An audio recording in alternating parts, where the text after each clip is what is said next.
Fox Sports. We are Baltimore. We are Minnesota.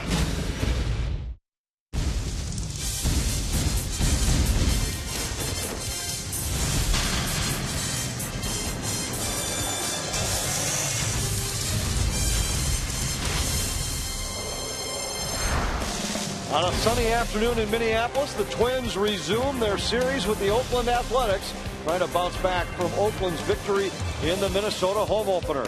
Jesse Chavez will go for Oakland this afternoon, making just his 4th major league start.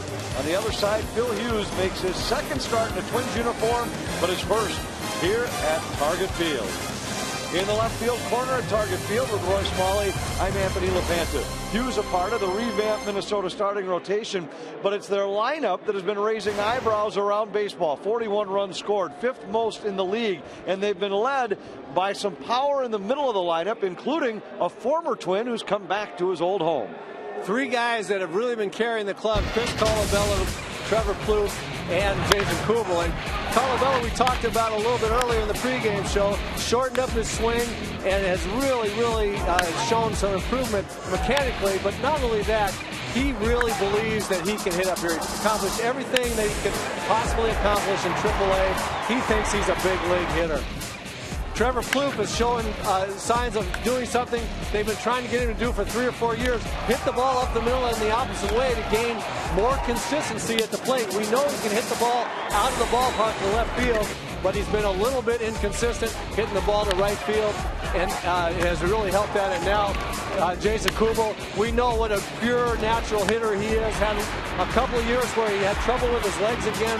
It looks like he's got his legs underneath him. He's feeling strong, and that's as sweet a swing as there is in baseball. When it's on, looks like it's on. These 3 hitters have combined for 23 of the Twins' 37 runs batted in. Up next, the home debut of newly acquired Phil Hughes.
Menards. Save big money on all your home improvement needs at Menards.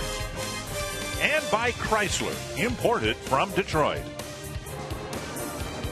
One of the reasons the Twins were interested in Phil Hughes, and one of the reasons Phil Hughes was interested in the Twins, he's pitched awfully well at Target Field as a Yankee. Today, he'll hope to make his first Target Field start as a Twin, a memorable one, as the Twins hope to get back to the 500 mark. A glorious afternoon weather-wise. Dick and Bert with you for Game 2 of the series with the Oakland A's. And simply put, it's time for the Twins starters to pitch better. Yeah, starters have really struggled. Now, remember, it's only been 7 ball games, but somebody in the staff has to pick up the slack of what the other starters have not been able to do. And hopefully it's Phil Hughes in our Mall of America scouting report. This is his first start here. We just showed you the success he's had here as a Yankee, now making his Twins debut here. And he needs to control his fastball. His first outing in last time out. A little bit up in the strike zone with his fastball. He needs to keep it down. A fly ball pitcher. He should enjoy pitching here today. The Twins resolutely believe they'll have a better starting rotation this year. And it's time for the starters to get some work done here as Game 2 begins against the Oakland A's in just a moment.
These guys here in this dugout care, and they're getting after it pretty good for you. So I tip my hat to them. Now let's play some baseball. That part of a ceremony. Ron Gardenhire honored for picking up his 1,000th win as manager. The gift, appropriately, 1,000 Rocky Patel cigars in a floor-length, 6-foot-tall humidor. Something that the manager will appreciate. Very nice gift. Very nice. Again, congratulations to Ron Gardenhire. Now with 1,001 victories, he'd like to get 1,002 here this afternoon. And whether he does or not depends a lot on how Phil Hughes does here today. Yeah, the starting staff really needs to pick it up. They've averaged only 5 1/3 innings, and the Twins went out and spent a lot of money to improve their starting staff, and hopefully it starts today. Again, when you have poor starting pitching, it really shows up when you're playing a team that's getting great starting pitching, and the A's are getting that. So too are the Kansas City Royals. They'll be next up in this homestand.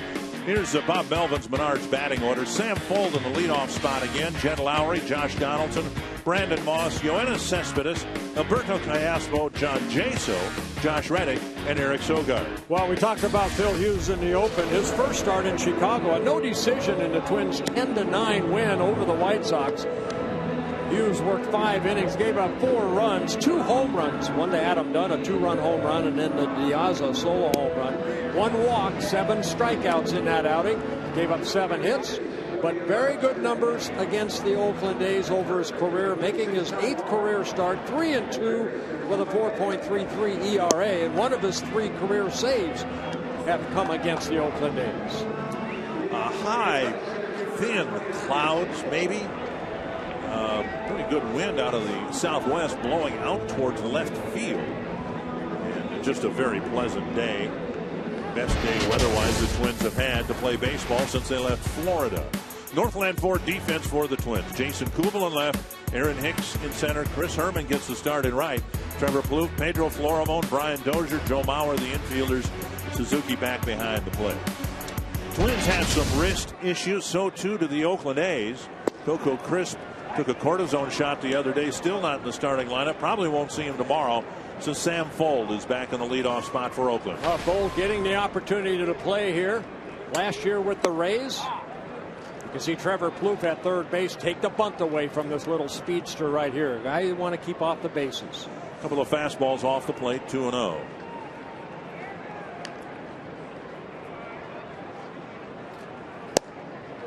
And missing low, 3-0. He was just the 1 walk in 5 innings against the White Sox.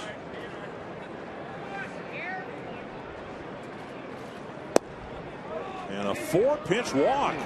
And Hughes looks in to home plate umpire Vic Carapazza saying, where was that last one? And now Carapazza hearing from the Twins dugout as well. Adam Hamari, Greg Gibson, Bill Miller round out the crew. Not how you want to start the ball game. Well, you see a lot of these pitches right here that are very close. I mean, umpire, you control the ball game too, the flow of the ball game. That's a good pitch right there. And here's Jed Lowry. And that pitch misses the outside corner. Ball 1. Lowry hit by a pitch in the ball game here Monday on a pitch that was in the dirt, came up, got him on the ankle. Bob Melvin had to wait a little bit today to issue his lineup. Wanted to make sure Lowry was going to be able to start the ball game. Yeah, that was off to Duno, that when he threw one of his pitches that actually bounced and hit Lowry in the ankle shin area.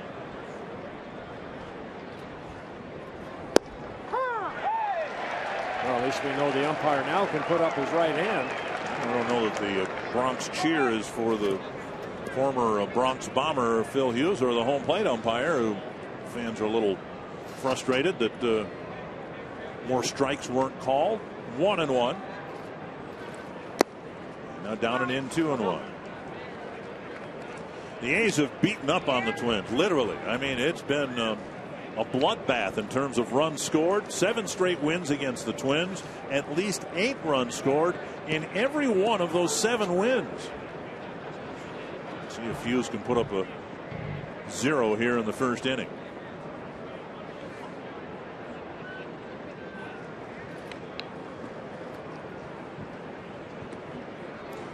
The A's are hoping to add Craig Gentry to their roster in the next day or two.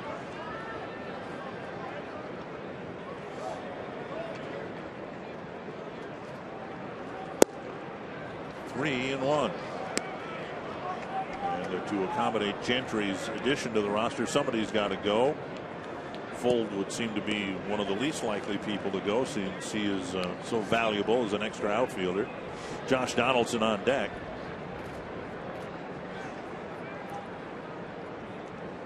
Three and 1 to Lowry. Swing and a foul tip on a breaking ball.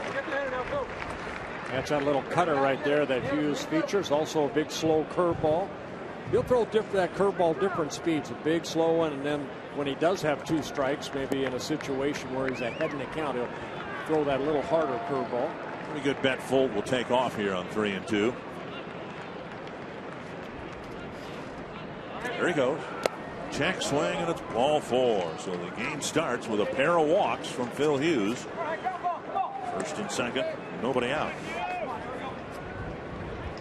Josh Donaldson, the batter. Walks have never really been an issue for Hughes. He'll average about 3 walks per 9 innings. He already has 2 of them.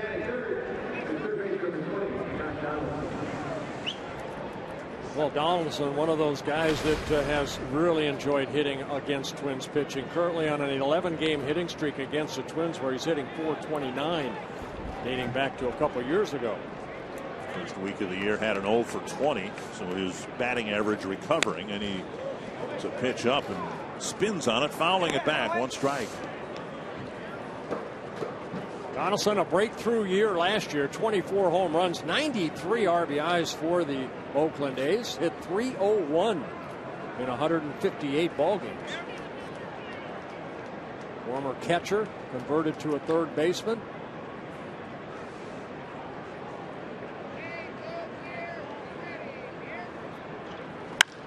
High fly to deep right center field. Herman will chase it.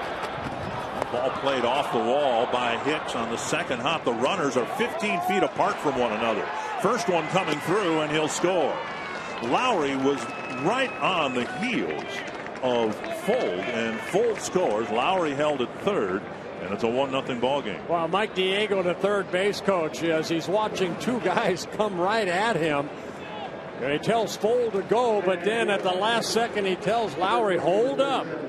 Fold scores the first run of the ball game, so good job by Mike Diego at third base. But Donaldson picking up his second RBI on a double. And the A's jump ahead 1-0. Brandon Moss will hit. Second and third, nobody out. Infield playing back. Moss, the cleanup hitter, off to a good start. Hitting at a .320 clip. Swing and a miss.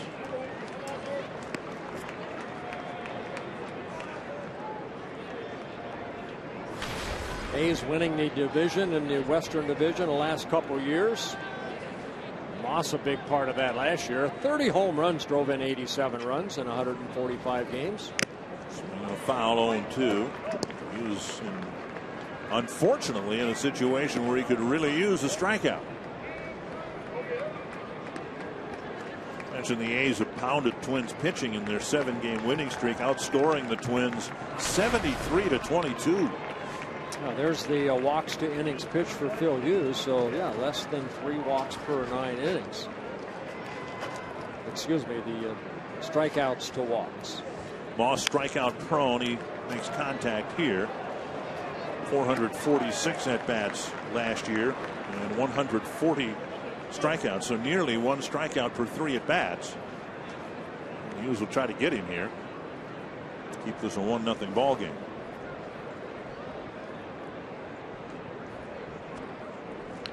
Two strikes. Nice block by Suzuki. That ball landed in front of the left-handed batter's box. And Suzuki, I think, blocked that with his chest. Well, he knows a curveball's coming right here and ends up hitting in that batter's box in front of home plate. Suzuki does everything he can and knocks it straight down. So nice defensive play. How tough that is. One thing to get in front of it, but it's another to square your shoulders. So the block ends up with the carom in front of home plate rather than kicking off to the side. Chopped up the line. I might have hit Moss's front leg. Actually flexing his back leg. So he'll go for a stroll to try to recover. Tough at bat here for Moss, who's in contact with a couple of 2-strike pitches.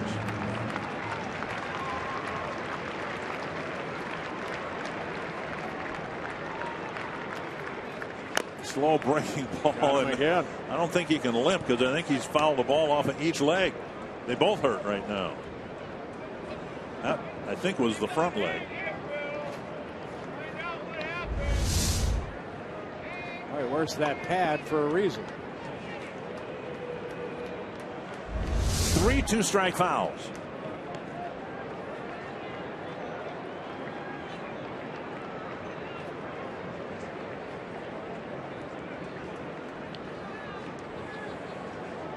He's already with 18 pitches looking for that first out here.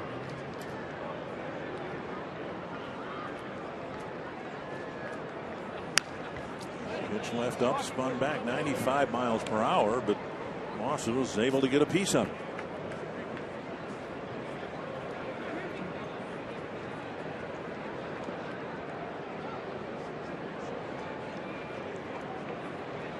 They'll give up another run here if they get a ground ball, but Hughes intent on getting a strikeout if he can.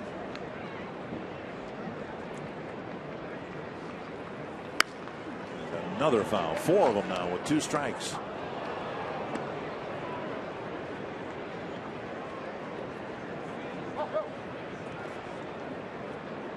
The A's didn't hit much in the first week of the season.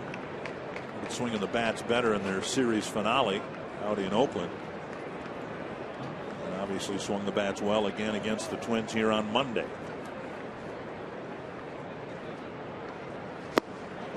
Breaking ball misses, 2-2.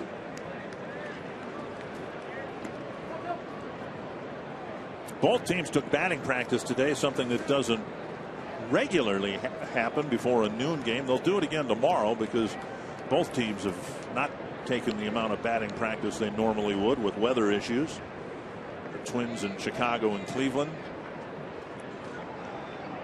2-2. And another foul. And the A's, oddly enough, had weather issues in Oakland. A couple of rainouts. Only one when it was actually raining. But they had field issues in Oakland, and the A's were only able to take batting practice twice in the first 7 games.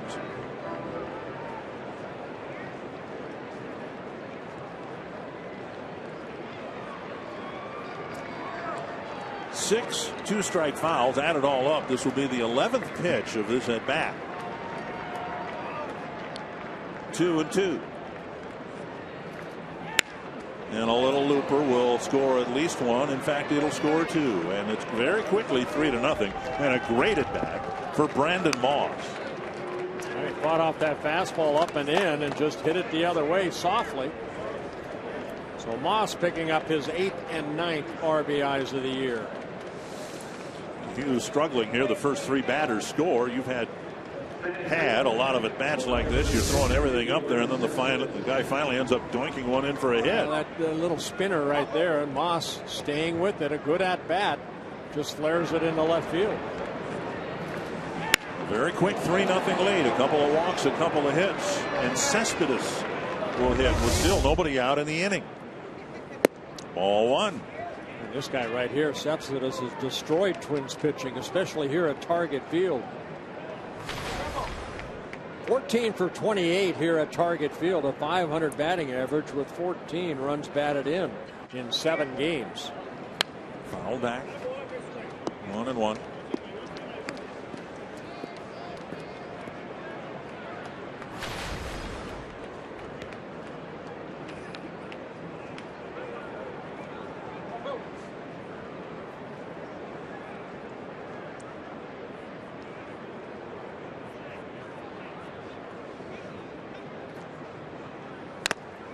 Back. You know, we kind of saw this in Chicago. Hughes ended up throwing 97 pitches into 5 innings, but a lot of foul balls even the White Sox hit.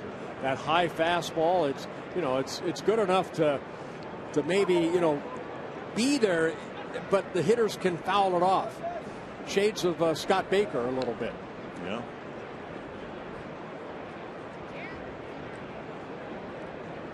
One and 2. Hughes working ahead of Cespedes as he was working ahead of Moss, hoping for a better and quicker result.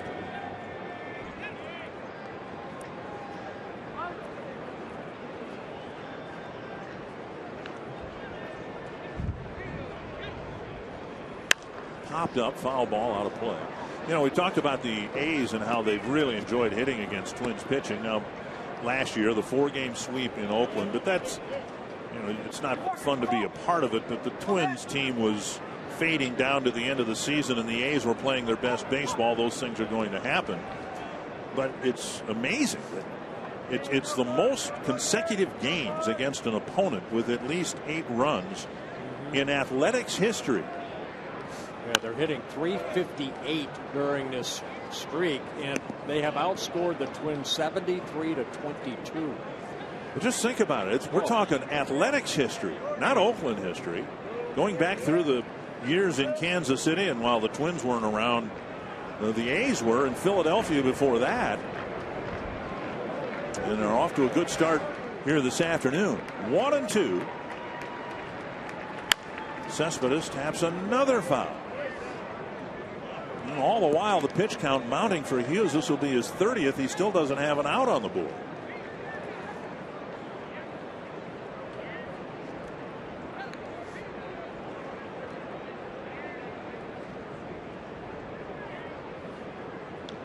Looking for a strikeout. Looking for a double play. An out of any kind. That's past Plouffe and down the line. A long battle, and again the hitter wins. Moss rounding second on his way to third. It's a double. And the frustration for Phil Hughes continues. Second and third, nobody out. And another good at bat, this time by Cespedes. Yeah, Cespedes with his third double on the year. And Rick Anderson making a quick trip to the mound. 30 pitches, 19 strikes. Well, breaking ball. We saw this yesterday from Cespedes, on Monday. Pretty good breaking ball hitter. This one he hooks right down that line, past the diving Plouffe into the corner. Tone for this inning was set in the first 9 pitches when only 1 strike was thrown. Since then, Hughes has been throwing strikes, but a lot of contact by these Oakland hitters. The 2 walks followed now by 3 straight hits. Down 3-0. Middle infield back. Corner infielders pinching a little bit for Callaspo. Slow breaking ball over. Strike 1. That hasn't been the issue in the last 3 at bats. It's been getting strike 3. Getting a swing and a miss.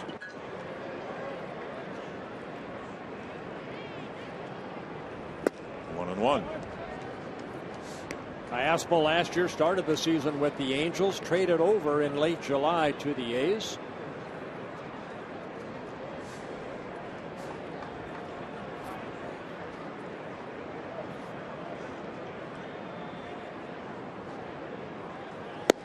There's a swing and a miss, but it's only strike 2.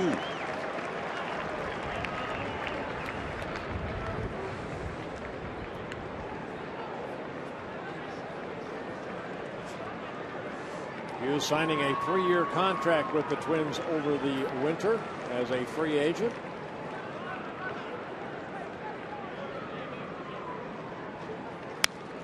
Another foul ball with 2 strikes.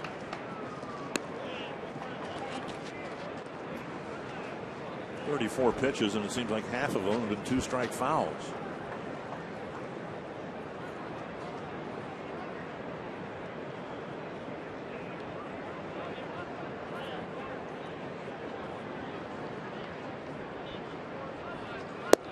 Breaking ball down and in. I think to a normal ball game, usually the ball club or ball clubs go through maybe 8 dozen baseballs throughout a ball game. Well, we've gone through a couple dozen already here in the first inning, top of the first. Liner to left. Moss scores. Cespedes held. It's 4-0 still. Nobody out.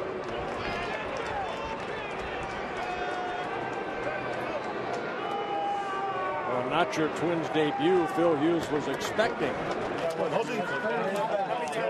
John Jaso will hit. First and third. Still nobody out. Callaspo with that base hit drives in his 4th run of the year.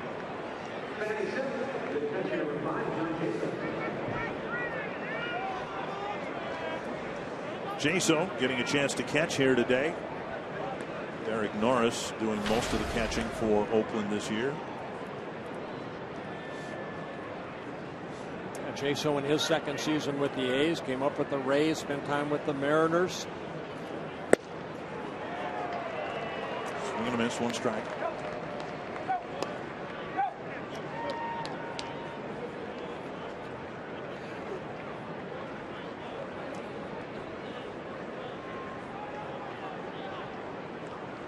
will play the infield back, hoping to get a ground ball double play. Pitch missed up.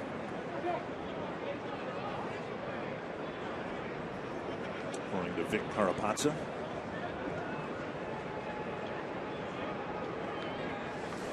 What the Twins wanted to have to do, activating the bullpen in the first inning, and now another foul. You saw Anthony Swarzak starting to loosen up.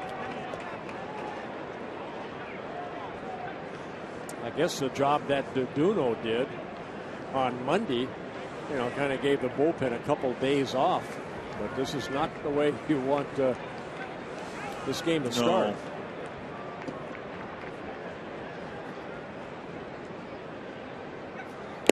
There's a foul tip, strike 3, 1 away. And even the strike 3 was a foul tip. It's Suzuki's ability to be able to catch it that allowed the first out to be posted on the board. Fastball right here. Jaso just swinging through it. And foul tipping it into the glove of Suzuki for the first out. Josh Reddick will hit. Reddick off to a slow start. Slow breaking ball called strike. Reddick's slow start, and the numbers he posted last year might make him the odd man out when we mentioned Craig Gentry, who's expected to be activated here. Reddick, a great outfielder, great arm in right field. He won a Gold Glove a couple of years ago for the Oakland A's.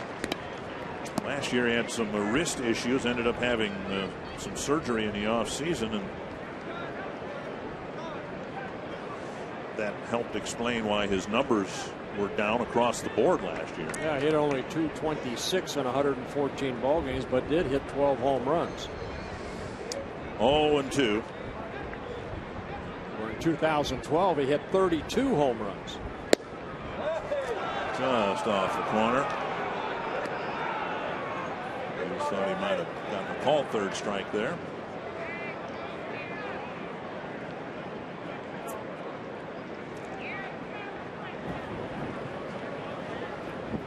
One and two.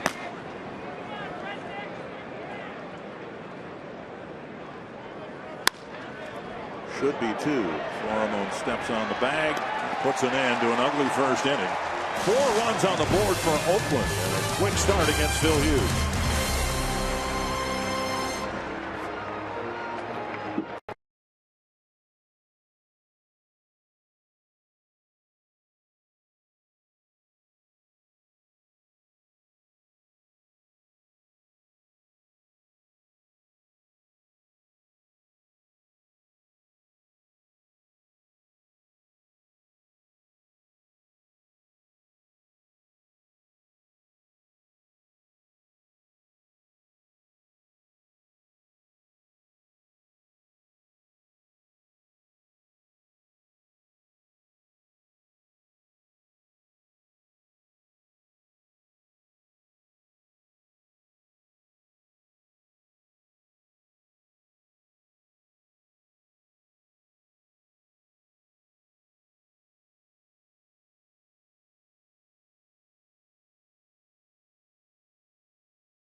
Start swinging the bats.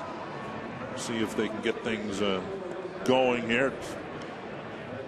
The Menards batting order for the Twins has Brian Dozier leading off, Joe Mauer batting second, Trevor Plouffe third, Chris Colabello, then Jason Kuble, Kurt Suzuki, Chris Herman, Aaron Hicks, and Pedro Florimon. And they'll be facing a right-hander making just his 4th major league start. The Twins have seen him out of the bullpen with the Pirates, the Kansas City Royals, and the Oakland A's, but because of A.J. Griffin and Jared Parker, 2 starters on a disabled list.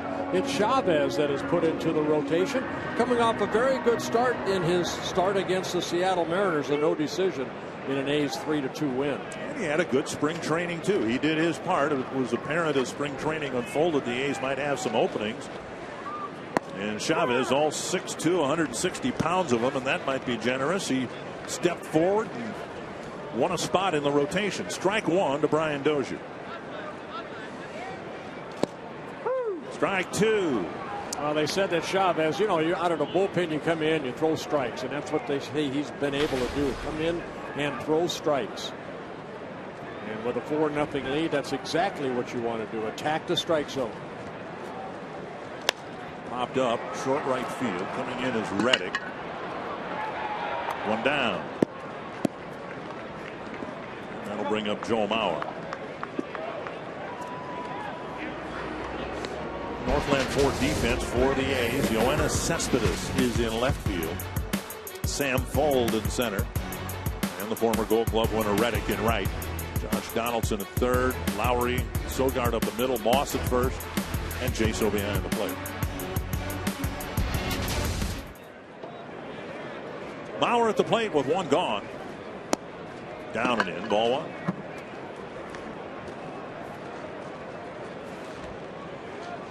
Twins sending out the 9 players, and in reality just 2 bench players available to them.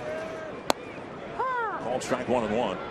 Oswaldo Arcia took batting practice and got mixed results. I thought I saw him wince a couple of times on his swings in batting practice. Josh Willingham didn't take any swings at all, so they're on the active roster. Outside 2-1, but almost certainly unavailable to play today. Rob Antony, the acting general manager, suggesting that Arcia might be headed for the disabled list. Mauer swinging and fouling one back. Sanford Health Injury Report. We talked about Reddick's wrist injury last year, and 2 of the power guys in the Twins lineup, Arcia and Willingham, for separate reasons have wrist issues. Yeah, you hope that they can get healthy and come back quickly. Willingham was hit by a pitch in Cleveland. 2-2. Check swing, strike 3. Wow. And Mauer looking down at Bill Miller in disagreement. 2 quick outs here in the first. Well, looked like an off-speed pitch down and away, and see if Joe's able to hold up or not. Looks like a check to me.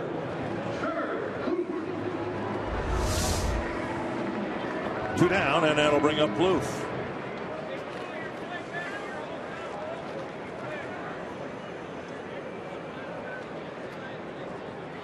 High, ball 1.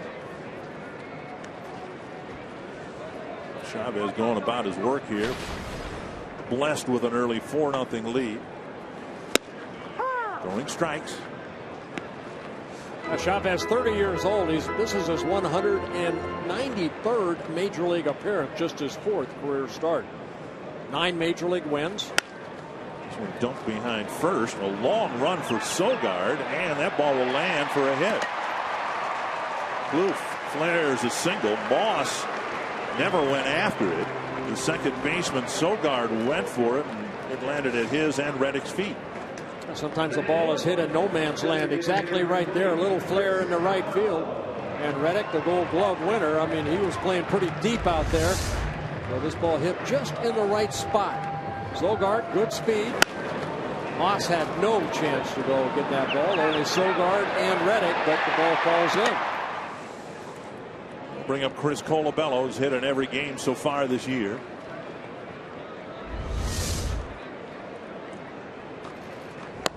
Fastball at the knees.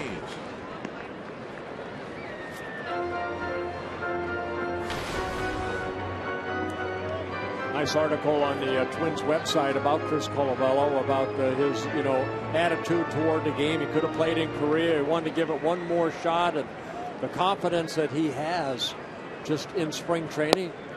And he said it's, yeah, I've changed my batting stance a little bit, but it's just the confidence factor. I feel like I belong here now. I've worried so hard and worked so hard to get here. he wanted to give it one more chance, and it's paying off. You know, sometimes you can tell a lot about a person and what's inside based on their quotes and how they respond to questions. This one fought off foul.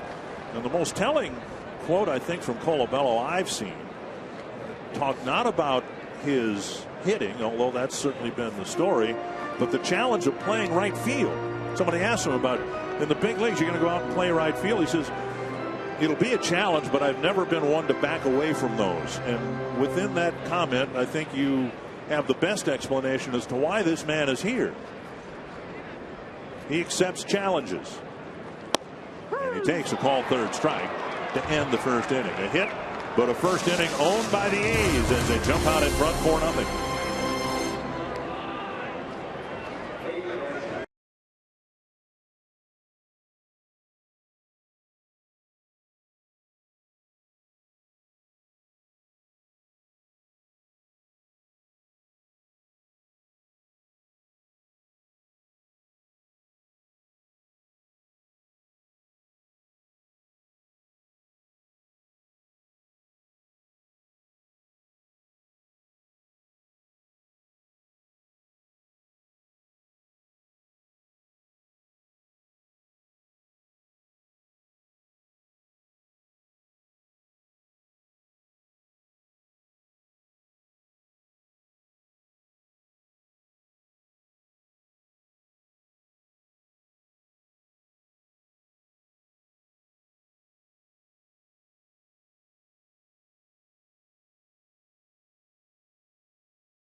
Target Field. Ron Gardenhire honored here today for winning his 1,000th game as a Major League manager on Saturday. And we all know how much his current players love Gardy, but I talked to Nick Punto this morning, who played for Gardy for 7 seasons and is now a member of the A's, of course. And Punto told me he has fond memories of Gardy as a great practical joker who really loved to have fun. But more than anything, Punto remembers how Gardy always had his guys back and would get so fired up if anyone messed with his players. And that's why Punto tells me, Dick and Bert, those 67 ejections define Gardy just as much as those 1,000 wins. Yeah, very nice, Jamie. Thank you. 2-0 to Sogard, the number 9 batter, hitting leadoff here in the second inning. Well, you tell about makeup of a pitcher too. Now, you know, Hughes struggled, of course, in that first inning through 44 pitches. Now, your goal is to put a 0 on the board, and he's having a tough time throwing strikes. Started the ball game by walking the first 2 batters on 9 pitches, and now 3-0 to the number 9 batter.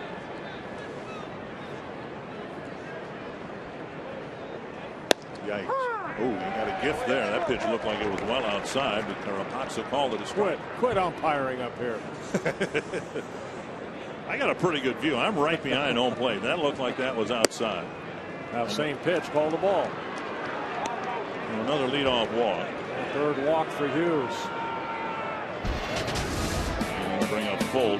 Twin single game tickets remain available and affordable. Starting at just $10, special deals available for every day of the week. You can check the deals out at twinsbaseball.com or 1-800-33-TWINS. Bull started the ball game by drawing a 4-pitch walk. And Hughes misses again, and very quickly Anthony Swarzak's going to get started again out in the bullpen. This has been a nightmarish first inning for Hughes, and he's following a similar pattern so far here in the second inning. 5 of 10 first pitch strikes.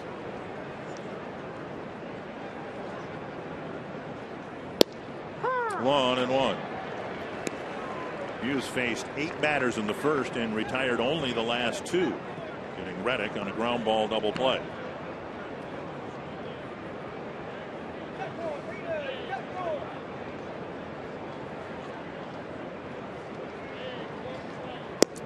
Low breaking ball over.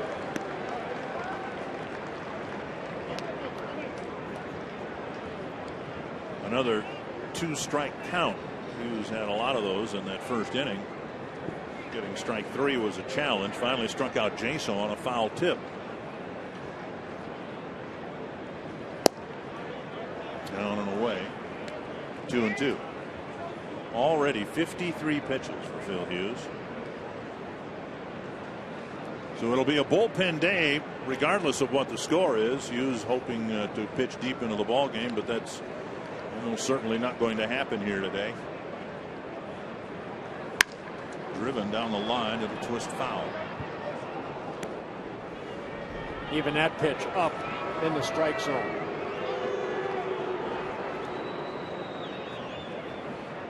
Hughes a big man, 6'5", about 240. Yankees #1 pick back in 2004 out of Southern California, Foothill High School. Born in Dalton, Georgia.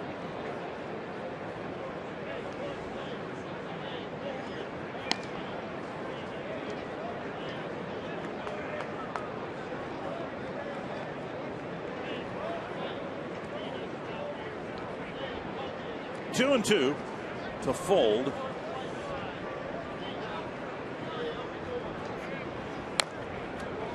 Foul. 2-strike foul. Fold in a sense kind of epitomized the Tampa Bay way of playing for Joe Madden. Undersized, but a big heart. Big heart. I'm just going to say big heart. And that kind of fits in well with the Oakland A's way of doing things too. 2-2. At foul. You know, if you measured only in stature, Fuld wouldn't be in the big leagues. Neither would Jesse Chavez, the starting pitcher today. But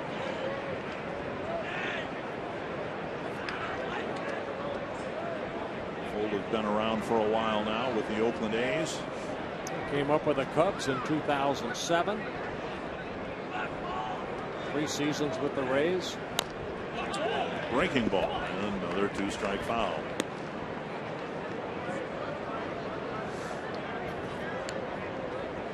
Fuld, 32 years old, signed by the Cubs out of Stanford University.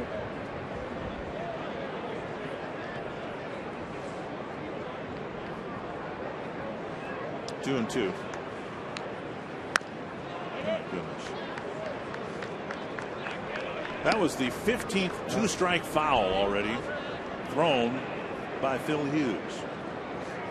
So more than a quarter of the pitches have been fouled off with 2 strikes. Well, a lot of souvenirs for the fans here this afternoon.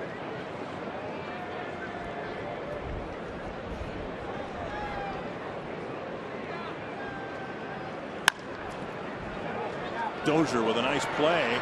Thought about second, gets the sure out at first. We saw Dozier do that so well, going both to his left and his right last year. And this is the first time he's had to show off his range this year. Yeah, good range right there by Dozier. He was playing them pretty much even up. And here Fuld pulls a breaking ball. And Dozier diving for it. Decides to get the out. Had maybe a chance as Sogard had to wait, but decides to get the out at first. Nice defensive play. And now Lowry, who drew a walk on 5 pitches after Fuld's 4-pitch walk.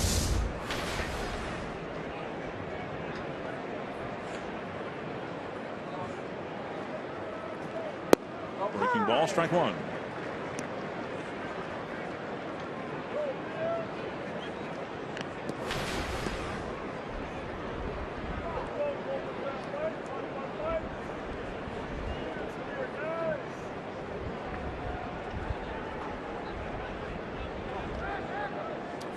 Flashes to the bag. Hughes doesn't throw. Yeah, you step off right there, but boy, I tell you what, I mean, Florimon, Sogard was off pretty good. That timing play right there, once Florimon made a break, might have had a chance to get him if Hughes spun around and threw to him.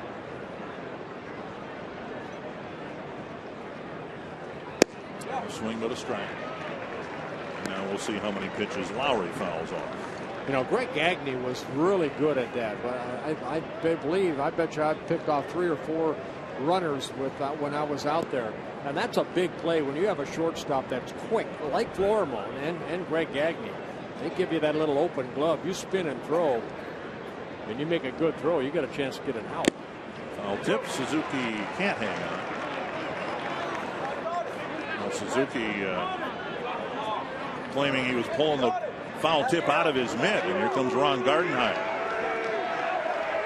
Suzuki claiming that the ball hit the ground when he was trying to pull the ball out of his glove.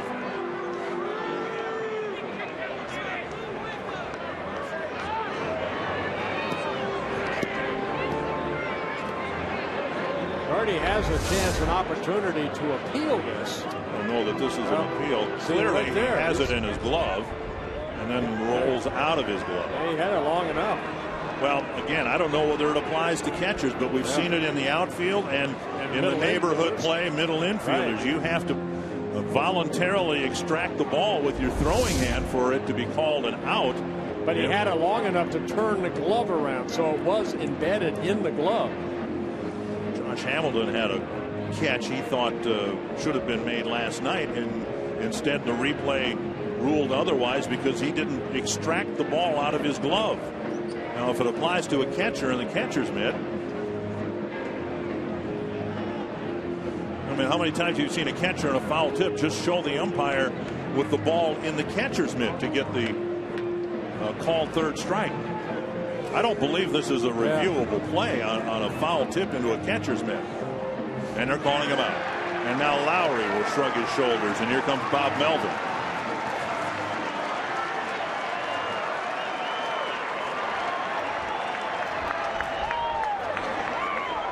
And Melvin, a former catcher, probably had this happen to him a whole bunch of times too.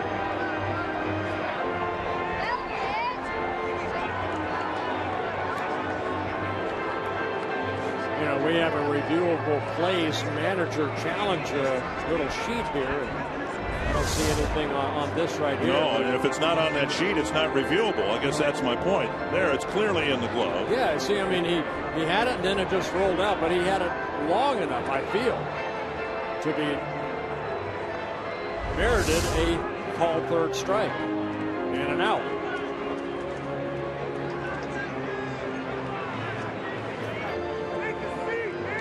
Again, Melvin was a backup catcher, hung around a long time in the major leagues, but a lot of time in the minor leagues too. I'm sure that has happened to him many, many times. But the dispute, I'll bet you, is somehow related to the middle infield plays that have been reversed, and plays in the outfield where we had it happen the other day. Was it in Chicago or Cleveland, where the outfielder had the ball? It was Adam Eaton in center field in Chicago, where he had it in his glove, but he didn't extract the ball with his bare hand. Watch the ball right there. It never really got into the center of the glove. It was right there, but then you can see never really got grip of that baseball, where Suzuki caught this ball. All right, watch him catch it, turn it, and spin around. Squeezed it a second time there, right there, and then the ball fell out. I think the umpires got the call right. Two down. Second strikeout for Hughes. Runner at second, and now here's Josh Donaldson, who drove in the first run last inning with a double off the fence in right center. Half swing, strike one.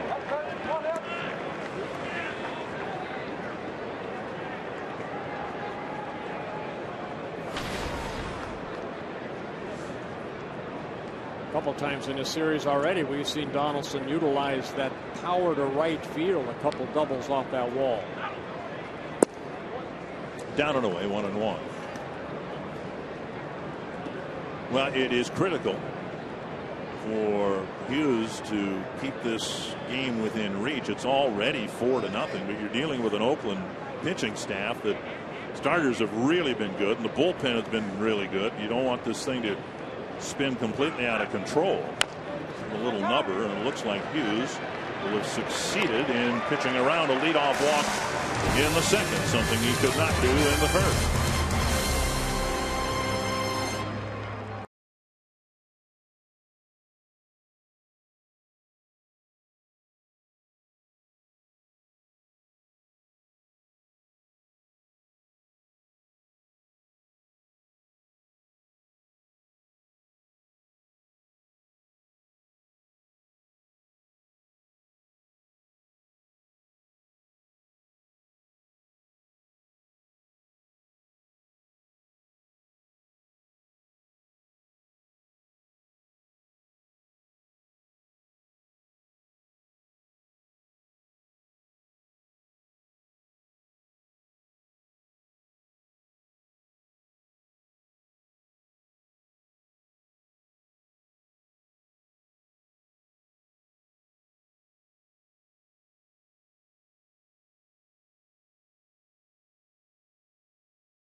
had some key guys, including their expected opening day starter, Jared Parker, missed the season because of Tommy John surgery. Yeah, of course, Bartolo Colon, who won in last night's ball game with the Mets. A.J. Griffin currently on a disabled list. Parker with the Tommy John surgery. And Tommy Maloney, he's not in the rotation. So new look, but still a very good staff. They come into this ball game combined with a 2.32 ERA, the best in the American League, and the starters at 2.14. So starters have done a great job for Oakland. And it won't get any easier because the Royals are getting great work from their starting staff, and they open up a series here Friday night. 2-0 now to Kuble, starting the Twins second. Twins need to get this crowd energized. Here's a high blast at deep right center field. Reddick back. That ball is gone. A home run for Kuble.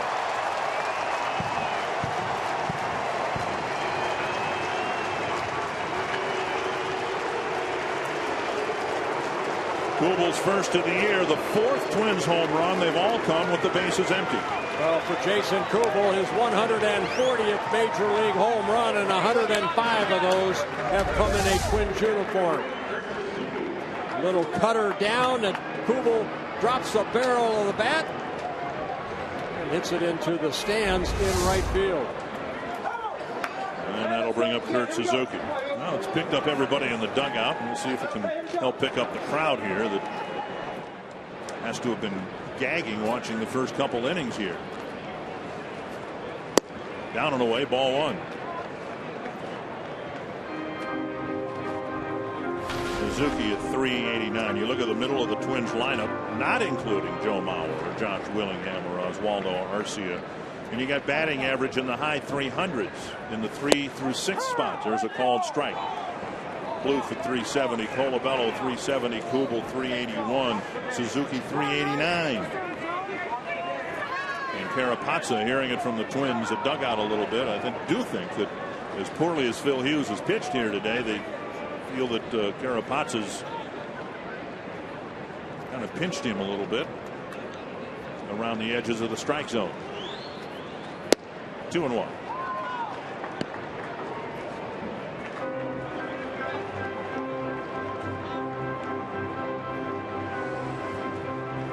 Chavez has always been very slight. I mentioned listed at 6'2", 160, which might be generous. Bouncer towards short, cut off by the third baseman Donaldson. Spins around and fires one away. Soup trivia question for this afternoon. One of the 4 managers for Oakland in Ron Gardenhire's tenure since 2002.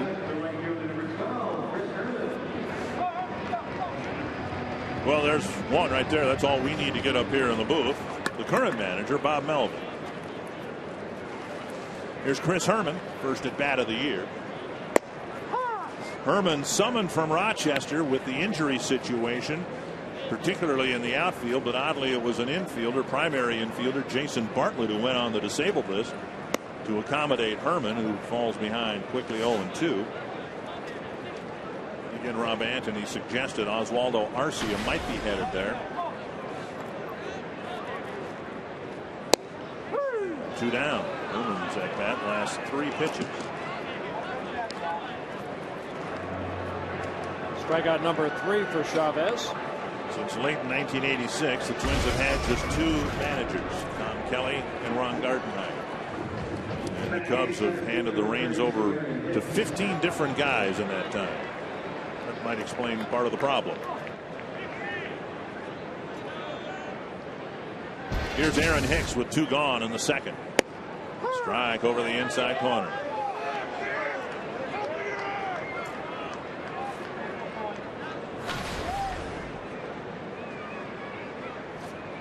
Hicks with an RBI extra base hit, a double.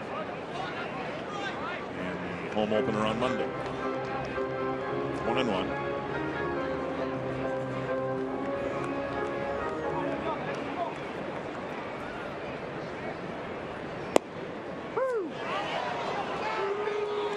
With every called strike, another member of the Twins field staff turns away from the front row and the railing. They're not real happy with Carapazza's strike zone. Well, Chavez throwing strikes, 28 pitches, 19 strikes, and working quickly. That one could very easily have been called a strike. 2-2.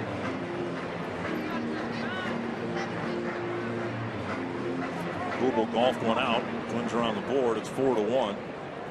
2-2 to Aaron Hicks. And a foul.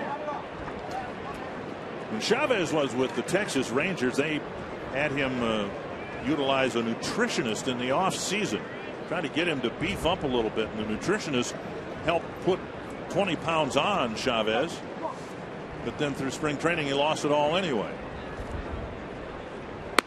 3-2. Florimone on deck. So what did you say yesterday regarding Samuel Deduno? It is what it is in terms of body weight and physique. Chavez is what he is. He's never going to be a big guy. Tapper up the right side. You can throw strikes. We'll be okay. Twins get one back on a Kuble home run. It's 4-1.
North is presented by Century Link, your link to what's next.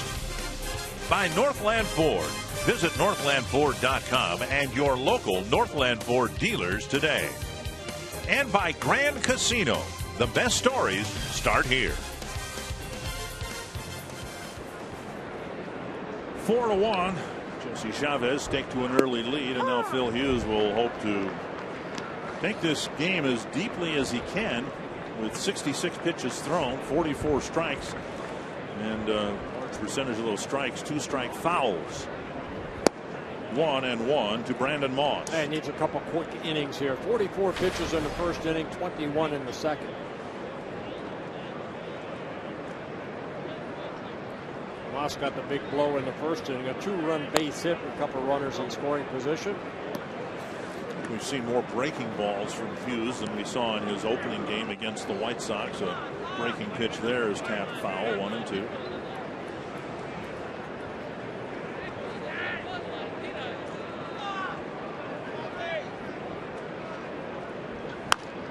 Popped up, foul, out of play. Fastball. Lifted over the Oakland dugout.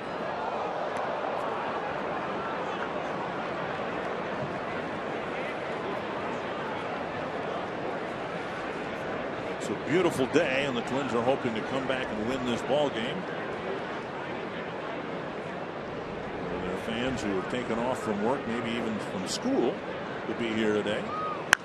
Popped up another one that will reach the seats. You mentioned Scott Baker. It was a chronic problem for Baker, who had a terrible time pitching deep into the ball games for a number of reasons, but one of them was the pitch count was so elevated by the middle innings. Some of his pitches would flatten out, and the foul balls that were ticked off in the first couple innings became line drives in the middle innings. Get the ball up, elevated. When you don't really have a two-seam sinking fastball, everything's straight. So, of course, that hitter sees the ball and has a better chance to make contact. Where Baker and Hughes, what I've seen from Hughes, don't really have that two-seamer to work down and away to maybe get some ground ball outs. So I think Terry Ryan and the organization felt if Hughes, who's basically a fly ball pitcher, can keep it in the ballpark here, he'll do fine here at Target Field compared to, say, Yankee Stadium.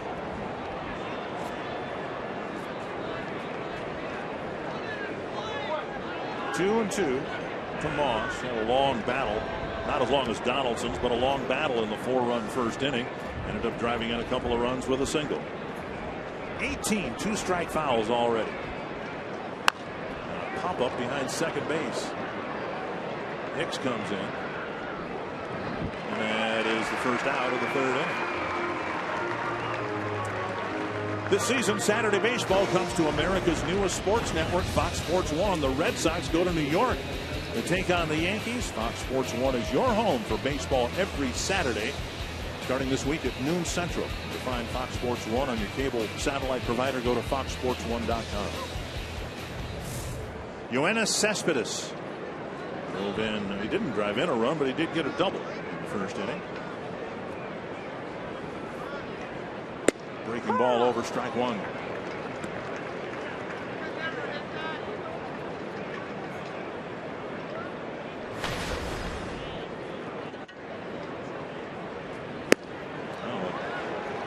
Cut fastball gets a swing and a miss. 0-2.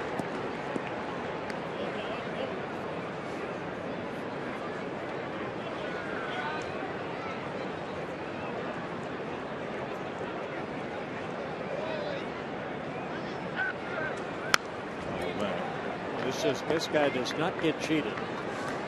Cespedes again against Twins pitching here at Target Field, now 15 for 29 in his career. Somebody's getting him out. He only hit 240 last year. Yeah, but he had 26 home runs and drove in 80. Hit 292 in his first year, and now Cespedes started backing out of the box. I don't know whether he got time or not, but Hughes stopped his delivery. Right on top of the plate. Suzuki sitting away. Fastball down and in.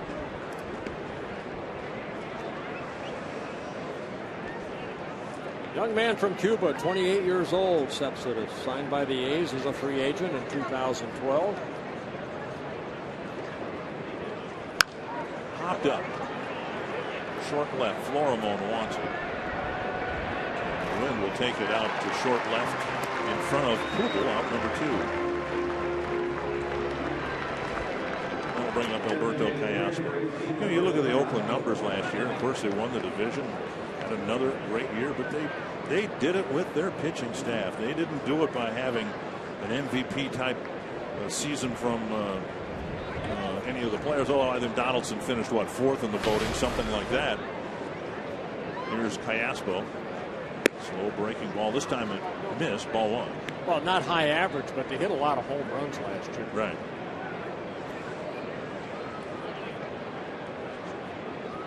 One 1-0 to Callasco. And now 2-0. Oakland's always been known for outstanding pitching. I mean, I go back to Vita Blue days and Catfish Hunter, Kenny Holzman, Raleigh Fingers was their closer for so many years. They've really been kind of the farm system for a lot of other clubs. As they made trades to get young, talented, everyday players for some of their top pitching prospects. 3-0. Now, you pitched on that mound. Now, the ballpark itself has been renovated at least twice since you started in the big leagues. But when we joke about the foul territory out there, but the mound has always been it's a great mound to pitch off of. Because why? The infield is flat. Where a lot of infields are kind of built up toward the mound. In Oakland, the infield is completely flat, so it looks just like you're standing on a 2-foot mound, basically. So you can kind of see even this infield here. You can see how if there's water, it's going to drain off toward the foul lines. Busted bat and a little pop up to Florimon. And a 1-2-3-3 for Phil Hughes.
Let's get caught up. Well, in the first inning, a couple walks and then 4 straight hits for the Oakland A's. Twins did not retire a batter until their 7th batter.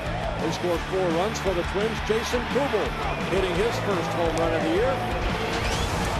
4-4-1, A's lead. Pedro Florimon will lead off the 3rd inning, and then Brian Dozier and Joe Mauer. Twins would like to leave Chavez out there for an extended period of time. Clog the base paths a little bit. Florimon his hand up the bat barrel and takes strike 1. Florimon hitting just 102 singles and 20 at bats, 7 strikeouts and a couple walks. Checked his swing, 1-1. I was watching batting practice here this morning, and Tom Bernansky was discussing with Florimon about getting his hands out a little bit quicker. They feel he's a little bit on the slow side, especially on the fastball. Drop down a bunt in front of Donaldson, but it rolls foul, 1-2. They always say they want hitters to let that ball get deep into the strike zone, but Florimon is almost waiting a little bit too long. They want him to be a little quicker out front. Easier said than done, I'm sure.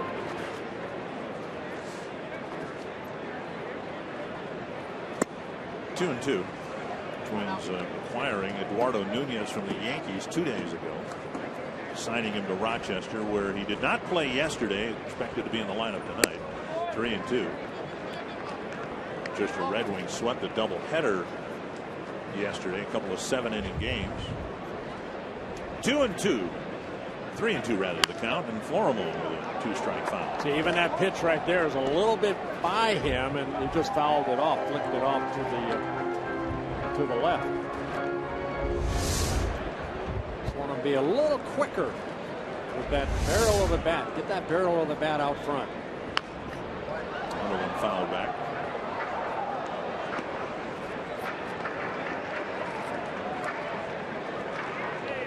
Make contact. That's the emphasis with Florimon, trying to get him to avoid striking out.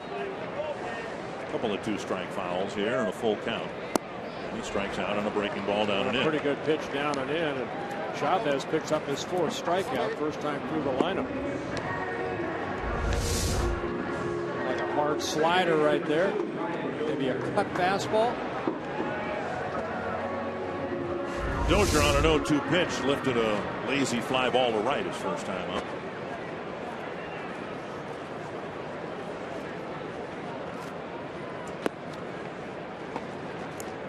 Ball 1. Starters have given up a lot of early runs again in the beginning part of this season.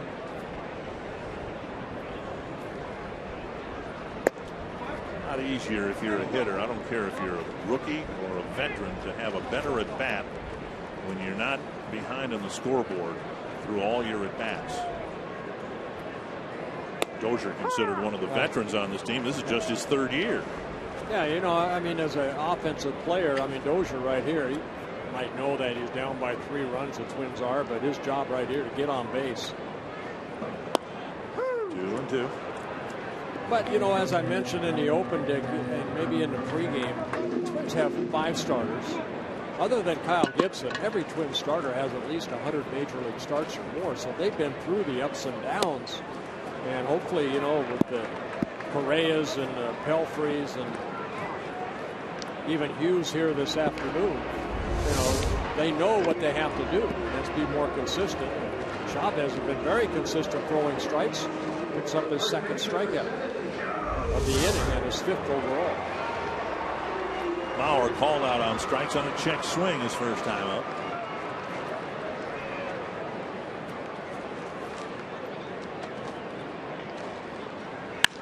And driven to right center field, a base hit for Bauer. And he'll hold up with a single and get Plouffe to the plate. Bauer teeing off on the first pitch. Well, I'm just going to say that, you know, sometimes when you're struggling, we see Joe take that first pitch so many times.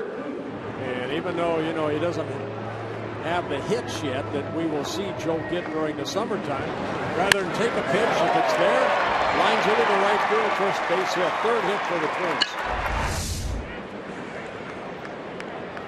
Here's Plouffe. Flared a single down the right field line his first time up.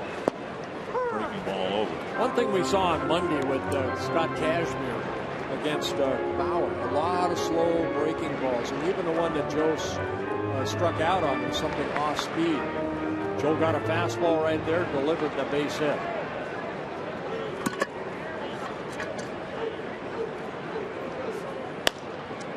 Pop up down the right field line. Sogard with more time to get underneath this one, and in fact in foul ground makes the catch.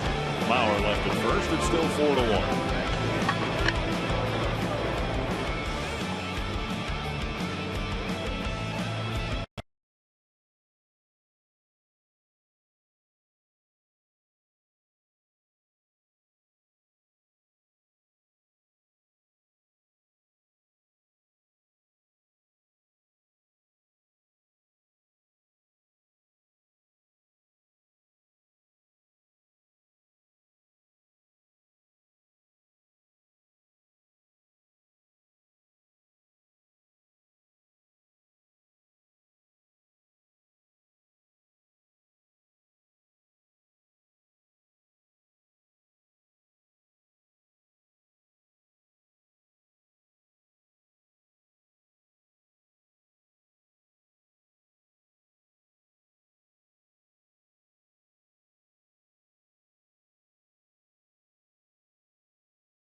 Using hashtag Twins fan photo for a chance to have it shown in an upcoming game broadcast brought to you by AT&T.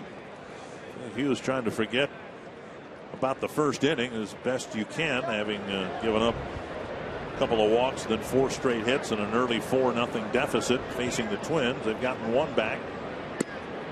Critical for Hughes to pitch a couple more shutout innings here. Yeah, you're going to get hit around throughout your career. You know, you have to take the good with the bad, but it's the pitches that he threw in the first inning, the biggest thing, the 44 pitches. Another foul ball, but 86 pitches so far for Phil Hughes. Couple of hitless innings.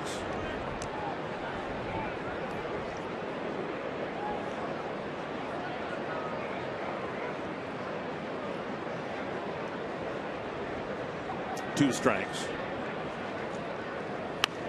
The 20th two-strike foul. So okay, 87 pitches and nearly a quarter of them have been fouled away with two strikes.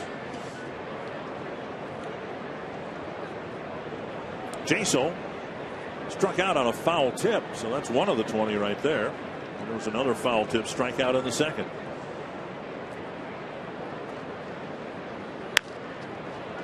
I think that's the third straight broken bat pop-up to Florimon. 1-away. When you join the Twins season ticket family this year, you'll be hitting the sweet spot. Season ticket owners receive a variety of benefits that offer exclusive benefits, starting with 2014 All-Star Game ticket purchase priority. Call 800-33-TWINS or go online, twinsbaseball.com. There's a season ticket plan that fits every fan. One down, here's Reddick. Reddick hit a 3-hopper over the mound to Florimon, who started an inning-ending double play in the first.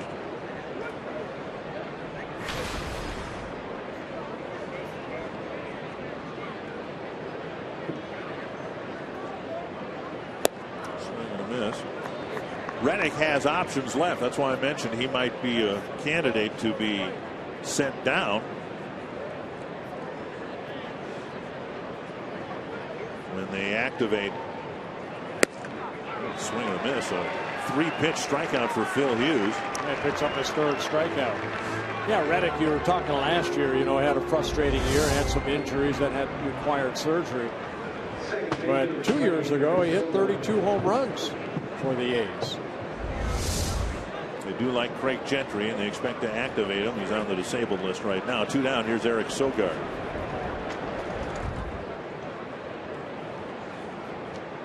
Sogard walked to start the second inning. Ball one.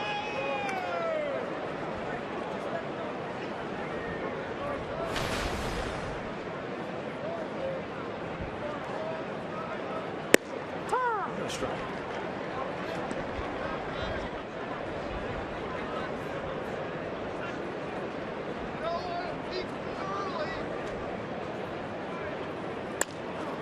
Dribbler to second. Good inning again. 1, 2, 3, 4 for Phil Hughes. It's still a 4-1 ball game.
A 4-1 lead. Our Pepsi fans of the game.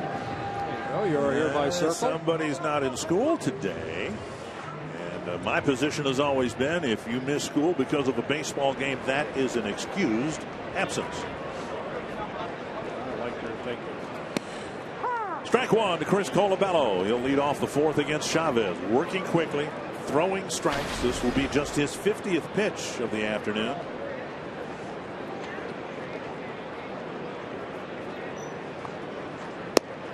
Breaking ball away, and it's 1-1. Colabello struck out looking his first time up. Yeah, Chavez showing good movement on his fastball, good sink on it, good curveball. We saw 2 in a row right there to Colabello. Saw that little cutter and a changeup. On the ground, hard, but right to Sogard. You know, Colabello's going to strike out a lot, but obviously he's off to a good start. Just about every time he puts it in play, he gets the barrel of the bat on. Hard 4 hopper hit right to the second baseman, 1 away, and that'll bring up Kuble. Kuble got the barrel on it. Golfed a long home run to right center field. His first at bat. Yeah, Kuble injuries last year, hit 5 home runs. Previous year with the Diamondbacks, hit 30.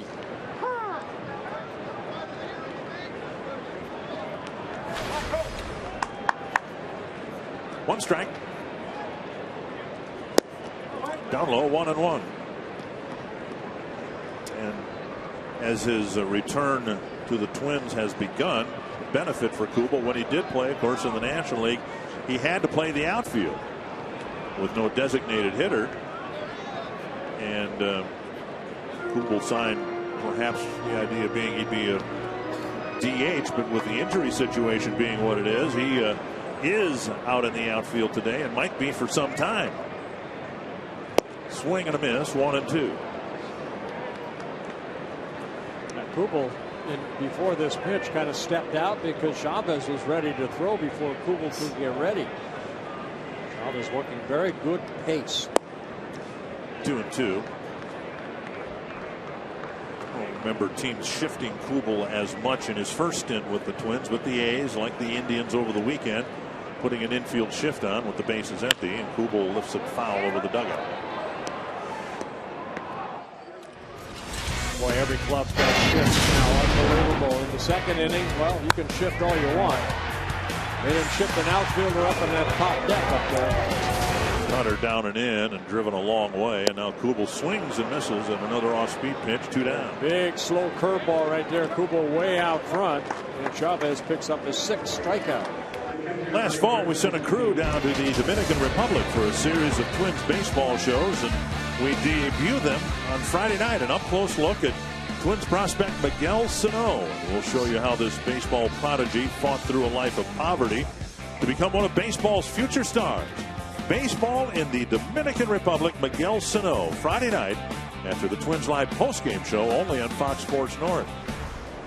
Here's Suzuki taking strike one. You know, through spring training, the Twins had one of their healthiest spring trainings in terms of the people on the 40-man roster. The major injuries of note were to Miguel Sano and Byron Buxton. They're 2 prospects. Buxton still has not played a game after suffering a wrist injury late in spring training. And Sano, of course, his season's done with Tommy John surgery. 2 quick strikes to Kurt Suzuki. Good fastball away, followed by a great changeup. Same location, down and away. Fastball wide of the plate, 1-2. And Chavez making just his 4th major league start. 193rd major league appearance. Sitting inside. Chop to Donaldson. Easy play. And an easy 1, 2, 3, 4th inning for Jesse Chavez.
Beautiful spring day at Target Field. Twins hoping to turn around a quick start by the Oakland A's. Sam Fuld will lead off the fifth against Phil Hughes, who had a miserable Target Field debut this year. The first 6 batters reached. Here's a bunt. Plouffe barehands it, fires. Good play by Trevor Plouffe. Nice play by Trevor Plouffe. You always take that bunt away, and Trevor Plouffe playing in on the grass. Came in, barehanded it on a good throw over to Joe for the quick out. And Hughes will take all of those he can get. A 1-pitch out. 1 down, and that'll bring up Lowry. Well, he settled down nicely. He's retired the last 10 A's he's seen. Watch Plouffe come in. Nice play. You know, the type of play that Trevor might not have made last year. He, with more time at third base, is able to anticipate things, position himself better. Tend to forget that he was trying to learn third base up here, the big leagues. The Twins are trying to find a position for him. You have a former shortstop at third. You have his former shortstop at second. 1-1 to Lowry. Foul to the screen. Yeah, Plouffe kind of did what Michael Kadire had to go through his career here. Nice play by Plouffe.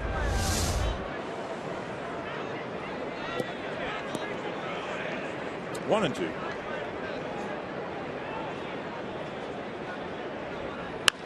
Fouled away.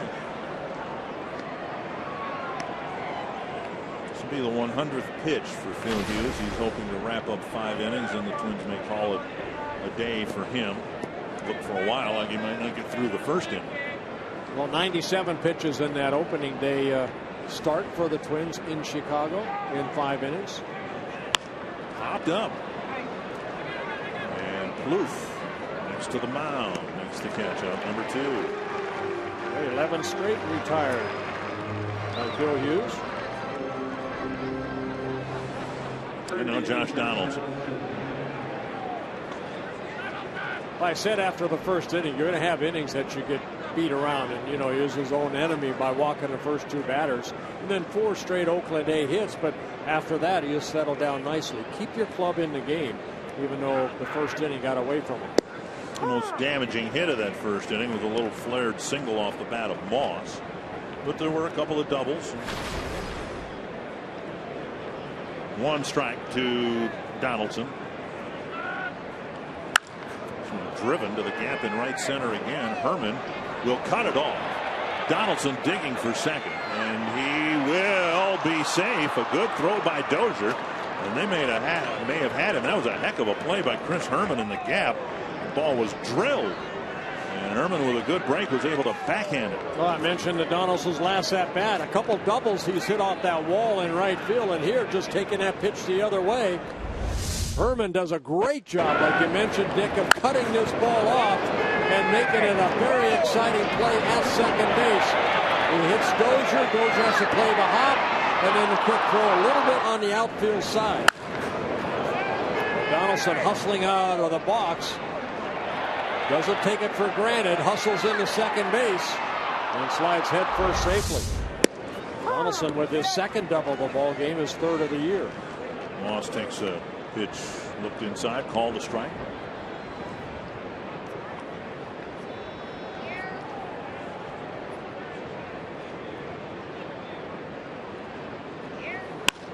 Fly ball left field. I love those sacrifice flies with 2 outs. Kuble with the catch, and back-to-back 10-pitch innings for Phil Hughes.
Jamie Hirsch inside the Minnesota Lottery winner's circle with another birthday girl. Whitney is celebrating 25 years old today.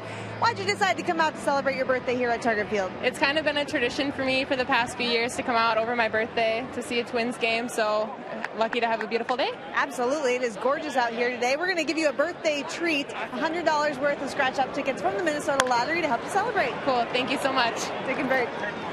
Thank you, Jamie. Happy birthday. Yes. Chris Herman spanking one hard to first baseman Moss. Herman jumping on the first pitch and smoking one right at the first baseman, one down. Well, striking out on 3 pitches in his first at-bat. He said, I'm going to jump on that first pitch. And he did. He hit it sharply, but right at Moss. Moss made a nice play, took it himself for the first out. 62 pitches so far for Jesse Chavez. Aaron Hicks will hit. Strike called. Hicks hit a ground ball to Moss, his first time up. Caleb Thielbar getting up. Phil Hughes with 94 pitches thrown in 5 innings. Excuse me, 104. Hicks squared the bunt, got a breaking pitch, took it for ball 1. Going over probably that first inning with Phil Hughes, Rick Anderson, Kurt Suzuki. 2-1. Yeah, that's where the game has changed right there, Dick. I'm sorry. He's in a pretty good groove right now. I know they do the pitch count and everything, but got to go one more. 20 pitches over the last 2 innings. Finding a groove.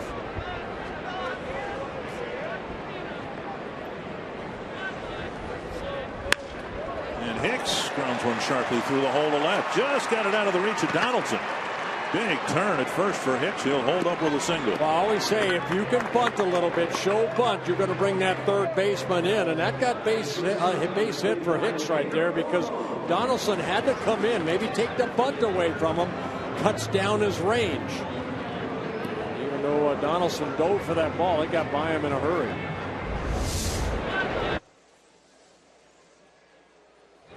Looking for the bunt. The shortstop Lowry. Here's Florimone. And a strike. Down by 3 runs. Twins really need a good at bat here by Florimone. If he can get on base, turn the lineup over with 2 men on base, to be in position maybe to chip away at this lead. It's been one of the issues for Florimone. The quality of his at bats. 1-1.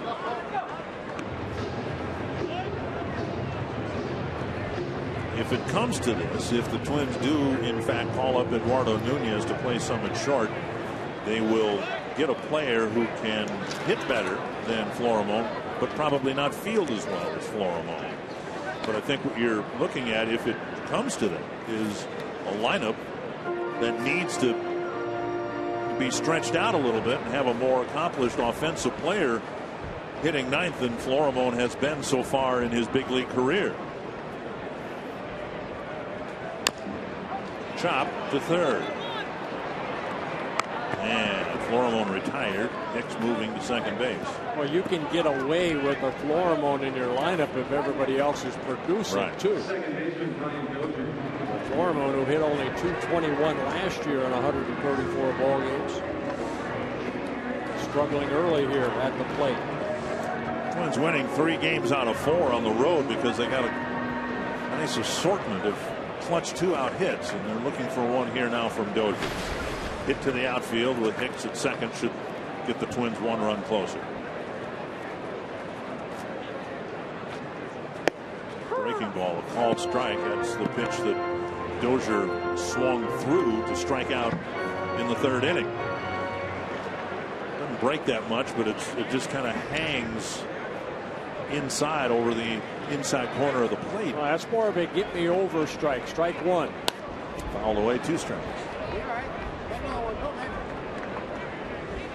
Well, it looks like Chavez can change speeds on that curveball. You know, and that's what you want to do. Curveball, like, okay, here's strike 1, just get it over. And then when you get 2 strikes, now you try to bear down on a harder breaking ball. He's been traded 5 times in his career. 2 strikes. to Dozier. Popped up wide of first. Moss looks to have room. And Hicks is left at second base. 5 complete and a 3-run Oakland lead.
On the right in his first start, and only one win for a starter.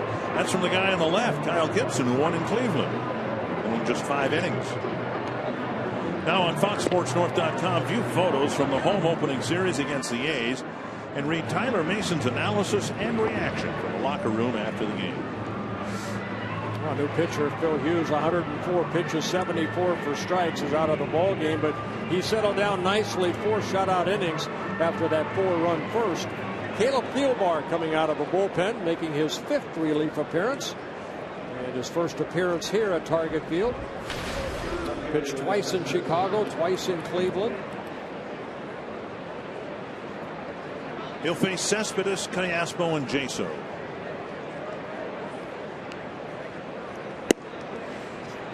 And the Twins addressed their biggest need during the offseason by investing in their hope of a better rotation in 2014. It's a snap bat and a roller foul, but yet the Twins are 8 games into the season, right where they were over the whole season in terms of length of start, right about 5 1/3 innings per start so far this year. That's why I mentioned, Dick, again, other than Kyle Gibson, the other starters have been through the ups and downs, and you know, if they can all pitch like Correa did last year, get into the 7th, you know, at times here or there, it'll take some of the pressure off the bullpen. But the first 8 ball games have not been that way. Swing and a miss, 1-2. And the bullpen has struggled as well as the starting staff. Combined bullpen earned run average at 6.66.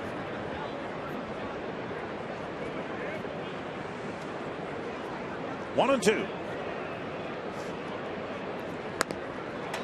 Check swing, and that got Paul Molitor. 1 hopper.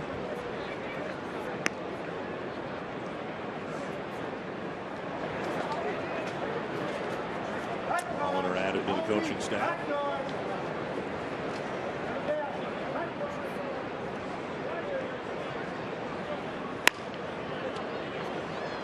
Another foul ball. He has a very quick bat. Cespedes.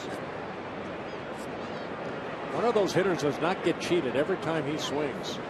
I've seen him hit a couple breaking balls down from Correa here the other day, and then earlier in the ball game a breaking ball that he hit for a double down that left field line. Big pop up behind third. Florimone out. Kuble in, and Kuble slams on the brakes, makes the catch, 1 away. Target Field's become a top choice for families throughout Twins territory for celebrations of all kinds, including birthdays, anniversaries, and Any other celebration you can think of, you can schedule your special event in a fully catered Target Field suite, available for groups of 16 to 96. Learn more at twinsbaseball.com/groups or call 800-33-TWINS and ask about a Twins Target Field group outing. 1 strike. Yaspo with an RBI single.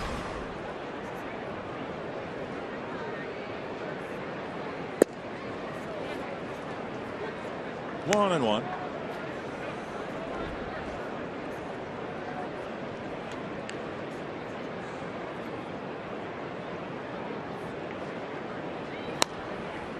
Foul back.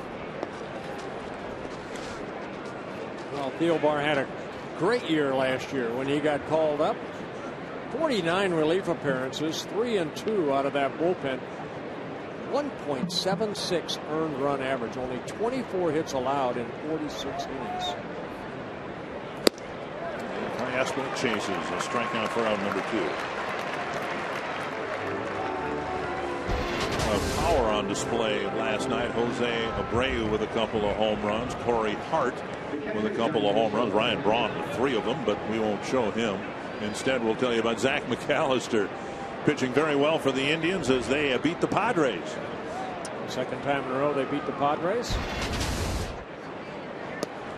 Breaking ball at the knees, a strike.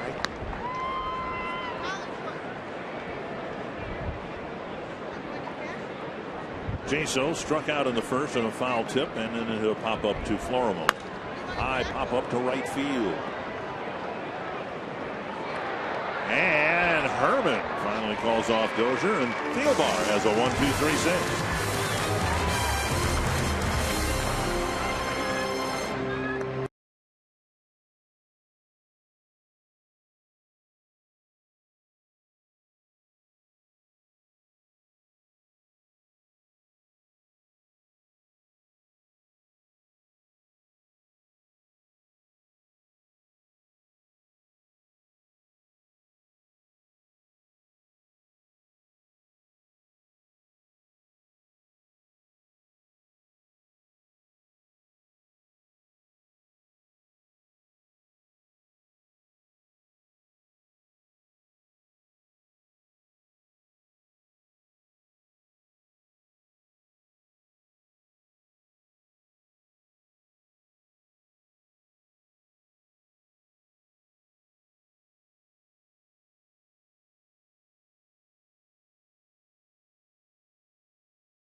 Let's go places. To find your nearest Toyota dealer and check out our current offers, visit buyatoyota.com. And by Sanford Orthopedics and Sports Medicine, for the everyday competitor in all of us. Oakland A's have got great starting pitching this year. At least 6 innings, 3 runs or less from every starter. And Aaron Hicks and Paul Mahler are talking about the past at bat, the next at bat. I think an important inning here for the Twins. You got Joe Mauer leading off. They need to start making some noise and start getting back in the game. They're only down by 3 runs. Well, Joe in his last at bat jumped on that first fastball from Chavez and got a base hit to right center. Strike at the knees. Twins have never had more than 1 base runner on in any inning. Chavez throwing strikes. 20 batters now face 15 first pitch strikes. And strike 2. Saw Joe tee off on the first pitch he saw on his last at bat, and Chavez coming right at him with a couple of strikes. They have a 3-run lead. Throw strikes, be aggressive. Exactly what he's been able to do. That breaking ball, curveball just missing. Pitch tracks presented by Chrysler. 1 and 2. Bauer, Plouffe, Colabello, and the Twins hope 3 or 4 more here in the 6th.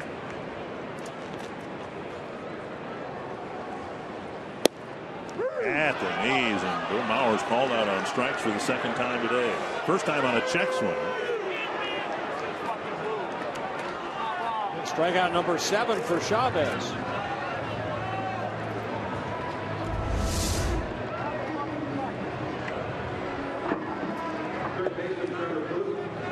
We saw all of them. That curveball on 0-2 was better location of that one. That's a little cutter. It's where it crosses the plate. Plouffe takes outside, ball 1.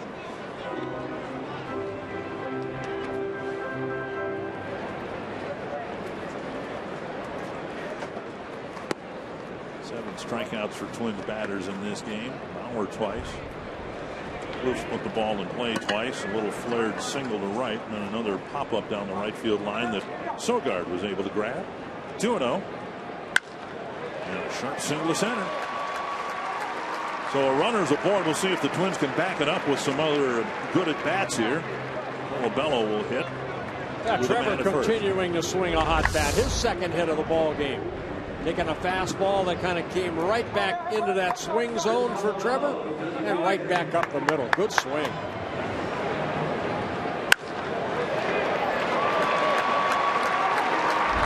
So again today, Plouffe with a hit, in fact 2 hits, 1 to center, 1 to right, and just 2 hits this year pulled to left field.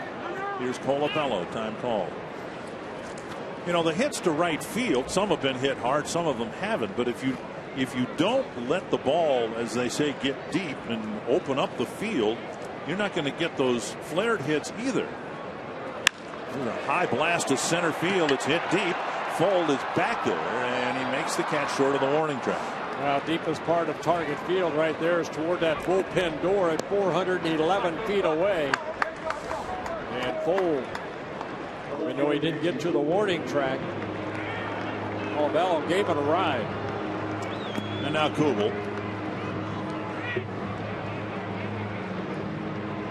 Chavez has had just 1-1-2-3 inning. That was in the 4th.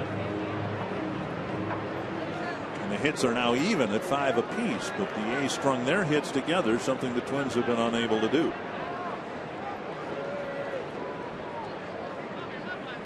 Over the inside corner, strike 1 to Kuble. The likely man after the injuries of Oakland was to look at Chavez, because throughout his career, even though mainly as a reliever, he was always kind of a long man, kind of an Anthony Swarzak type guy. And he was given that opportunity in spring training and ran with it. He had a very good spring training. He had 1 rough start in spring training. That was it. Other than that, he really pitched well. Yeah, 7 games, a 5-1 record with a save, a 2.22 ERA in spring training, and 5 starts. 2 strikes to Kuble.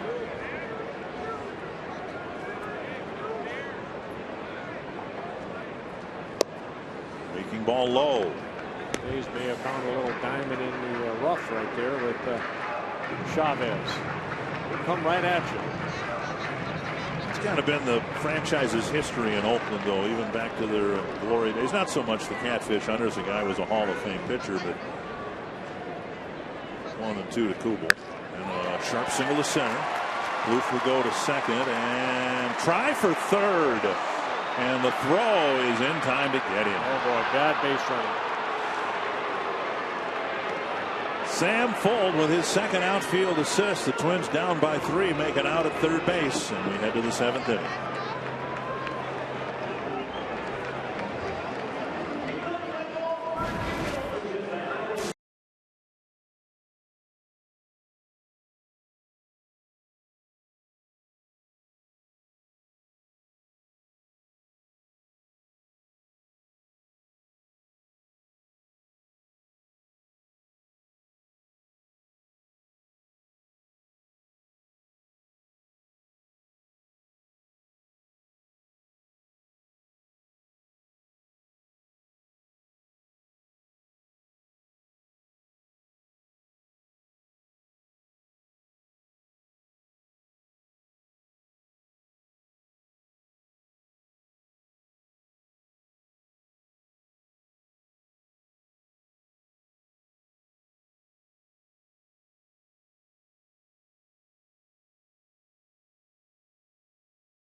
Well, a couple walks to lead off the ballgame for the Oakland A's, and 4 straight hits put a 4 on the board. Twins fall behind, but Jason Kuble makes it a 4-1 ballgame with his first home run in the 2nd inning. But Jesse Chavez has been outstanding. 7 strikeouts. He's given up 6 hits. Josh Reddick takes a breaking ball from Caleb Thielbar outside. Ball 1. Reddick, Sogard, and Fold in the 7th inning.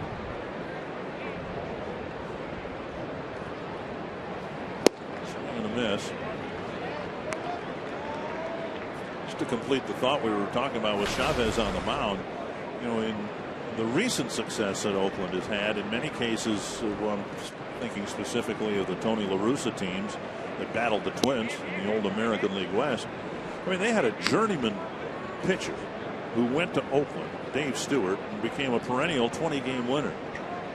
Guys like Storm Davis, Scott Sanderson, even Bob Welch were considered to be on the back ends of their careers, but yet they came to Oakland and found success because of that mound you were talking about, right? Well, I think Dave Duncan might have had something to do with it too. Inside, and it's 3-2. You know, and Tony La Russa and Dave Duncan, kind of a twosome that went to St. Louis and had pretty good success there too.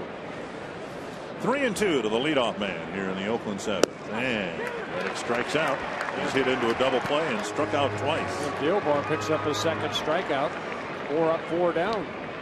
Catch every strikeout, every game ender, every history-making moment on MLB Whip Around. Weeknights at 9 p.m. Central, Fox Sports 1, and streaming live on Fox Sports Go.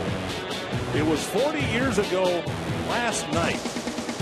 You remember where you were when Hank Aaron passed Babe Ruth on the home run list? Heck no, but I remember watching it. Al Downing was a pitcher. You remember watching it, but you don't remember where you were? No. Probably sitting in front of the TV. But where? Well, 40 years ago. What year was it? Well, it was 74 then. 74. And you were well into your major league career. Probably with the Twins somewhere. Do you remember where you were? Yes, I was in the living room in Staples, Minnesota. Here's a fly to the left field corner. Chased by Kuble. Makes the catch. A foul ball catch for out number 2. Yeah, nice concentration by Kuble right there as that little short wall comes into play down that left field line. Not a lot of room in foul territory here at Target Field. Kuble, good concentration, makes a nice catch. 2 down, and that will bring up Sam Fold. Just remember the anticipation as Aaron came close the year before. Obviously, the history-making home run was early in the 1974 season, and he didn't quite wrap it up in 1973. Had to endure everything he endured during the offseason because of that. The hate mail and the threats and the pressure from the media. 1 strike, 2 strikes. I've had a chance, you know, now being in a Hall of Fame, having an opportunity to talk to Hank Aaron, and what a true gentleman he is. I've had that pleasure as well. Last time I saw him, he was here for Harmon Memorial Service at the ballpark. But the minds of many, if not most, the true all-time home run champion. Yes, I agree. And another good inning for Thielbar. Oakland A's haven't done anything since the first 4 batters that came to the plate and scored in the first inning.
news yesterday. Michael Hirschbeck, the son of umpire John Hirschbeck, became the second Hirschbeck boy to die of a rare brain disease. Another Hirschbeck son died way back in 1993 at the age of 8 years old. But Michael was 27 years old, and I didn't know until I came to the ballpark today. I knew that Michael had been around the Twins, but Michael lived in Ohio and was deeply connected to the Twins organization, and specifically manager Ron Gardenhire and Joe Mauer, to the point where Michael had been a bat boy when the Twins were in Cleveland a number of times, and had stayed in contact with Joe and Gardy, and really devastating news to some guys in the Twins uniform. Here's a hot ground ball off the bat of Suzuki, one away.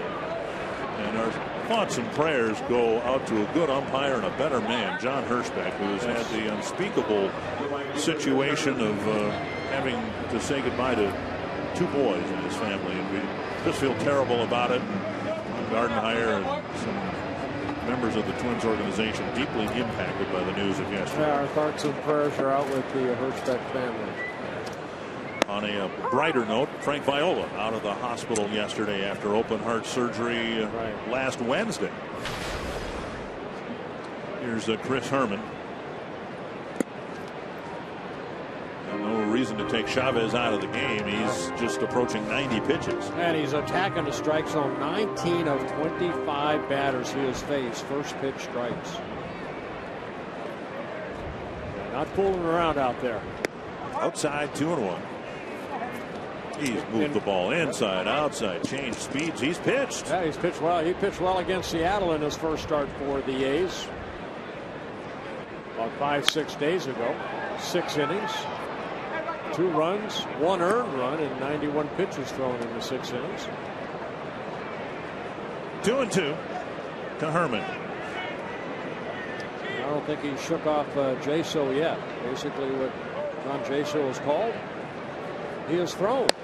And there's strike 3. Good fastball inside. Exactly where Jaso wanted that pitch. Strikeout number 8. That is a career high for Chavez. He strikes me as a guy that Jaso is really enjoying catching, because, as you said, he's hitting the spots. Jaso's moving right, left, up, down, and Chavez is hitting the glove. 2 down. Here's Aaron Hicks.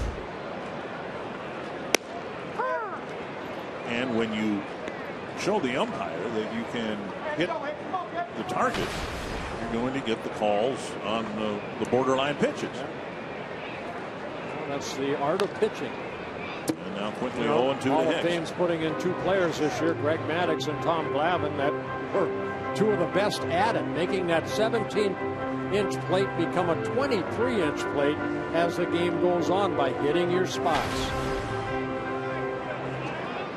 Fox tracks would suggest that's not possible. The strike zone the same. He just did it again, didn't he? 2 called third strikes in the 7th inning.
Great doubleheader of sporting action again for today here on Fox Sports North. Tonight at 6:30, just next door, it's the Minnesota Timberwolves and the Chicago Bulls from Target Center as the Wolves come down the stretch in their regular season. The Bulls and the Wolves coming up at 6:30. Now back to Dick and Bert at Target Field. Congratulations to the Wild. Thank you, Kevin. Yep. You know, someone just tweeted me, when Hank Aaron hit his 715th home run, I pitched 8 innings in a win in Minnesota against the Chicago White Sox with 10 strikeouts. Is that right? Yeah, so I guess that's where I was. And you weren't watching it on TV. I guess not. You saw the replay. Probably saw the replay, yes. Jed Lowry will lead off the 8th inning against Anthony Swarzak, who was warming up way back in the first inning because of the rough first inning. And here's the first pitch, hit a fly ball to center field. Hicks is out there. And 1 pitch, 1 out. Well, great job by Caleb Thielbar.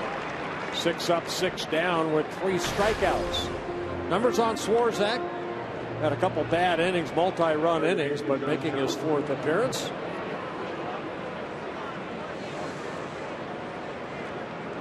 I was not watching the Twins that day since you were pitching. It was a home game, probably not on television. So I was watching Al Downing deliver the fateful pitch to Hank Aaron.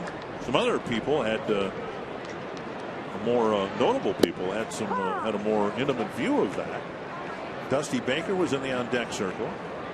Tom House, the longtime pitching coach, was in the bullpen. He caught the home run ball.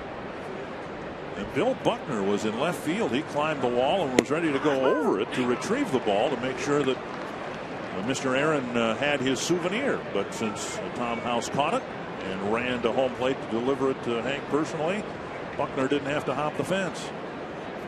Yeah, back then at the old stadium in Washington, or where was it, in Atlanta, the bullpen was out there behind the fence. I'm glad it didn't go into the stands and then some fans saying, he wanted Hank Aaron's house for that ball. Right. 1-2.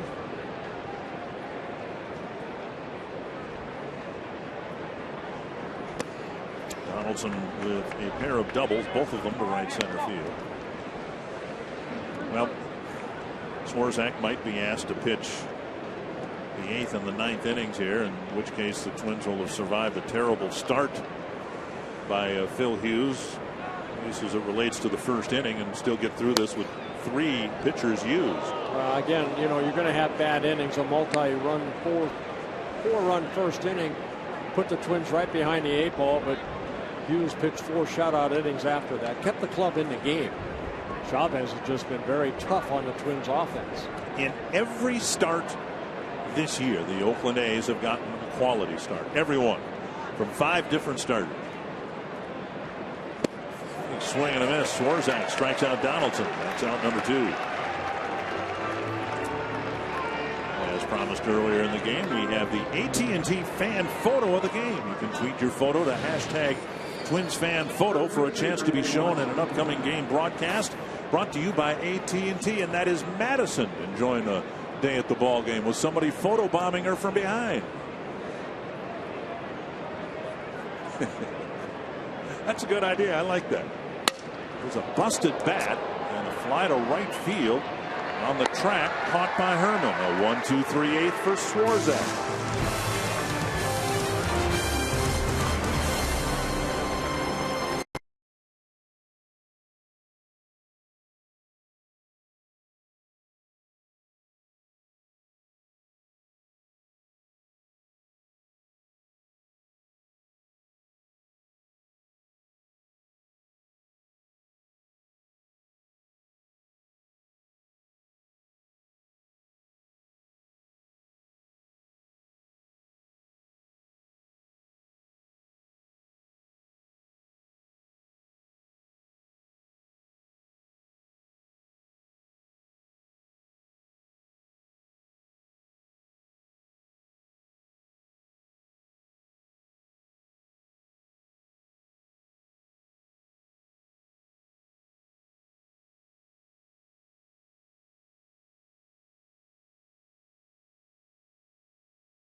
as we head to the bottom of the 8th at Target Field. I'm Jamie Hurst with a reminder to stay with us after the game for Twins Live, presented by CenturyLink. We'll take a look at how Jesse Chavez was able to keep the Twins' bats at bay today. We'll also look at Phil Hughes' Target Field debut in a Twins uniform and talk about how he was able to get through 5 innings despite a very rocky first inning. And, of course, we'll hear from manager Ron Gardenhire, get his thoughts on it all after the game. But, guys, Jesse Chavez out of the game. We'll see if the Twins can find some offense here. Yeah, thank you very much, Jamie. Yeah, Chavez had the Twins under control. Career high 9 strikeouts through 94 pitches, 65 for strikes, 20 of 26 first pitch strikes. Sean Doolittle, first one out of the bullpen, making his 5th relief appearance. A guy that was a former position player turned pitcher back in 2011. This guy can throw that baseball. Upper 90s with a fastball, hard slider, and a changeup.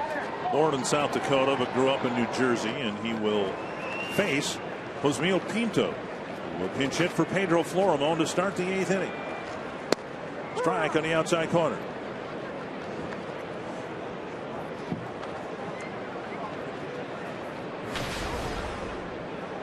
Pinto, a couple of hits on the year, including the first home run of the year for the Twins in Chicago. And Doolittle picks up right where Chavez left off, painting the corners. Yeah, both fastballs at 94.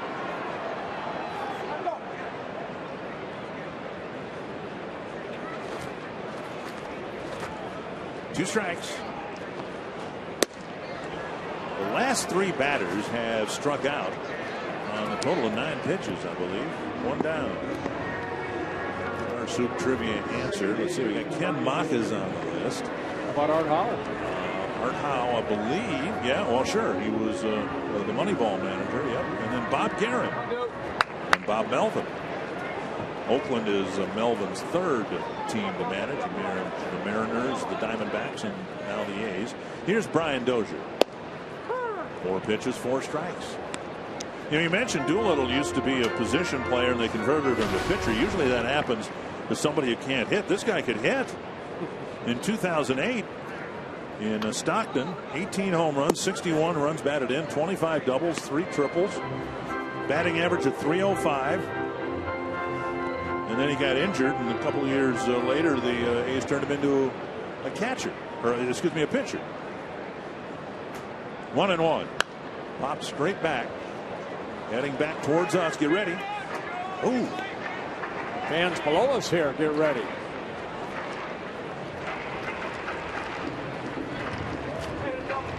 1-2.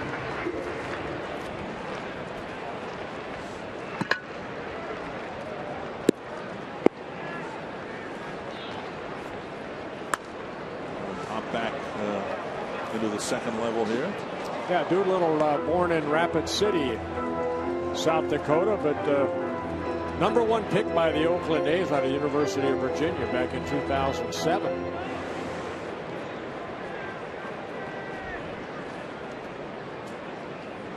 One and 2. Under foul. Joe Nathan was drafted as a position player, and then they found out he couldn't hit, so they turned him into a pitcher. But this guy was a pretty good hitter. Think of Trevor Hoffman. You know, was a shortstop. But apparently not much of a hitter. At least not enough to get into the Hall of Fame, where he will be. Yes, he will. Here's a high drive to left field. Dozier turns one around. That ball is back and gone. A home run. It is a 4-2 game with another solo home run by the Twins. Yeah, Brian Dozier, his 2nd home run of the year. He led the club last year with 18 home runs. Got a high fastball. He fouled off 3 of them, but he caught up to the 4th. Well, it's a 4-2 ball game. Doolittle coming right at him. But Ryan getting the barrel of the bat out quickly. So both runs for the Twins this afternoon comes off home runs. And now Mauer drives one foul down the left field line.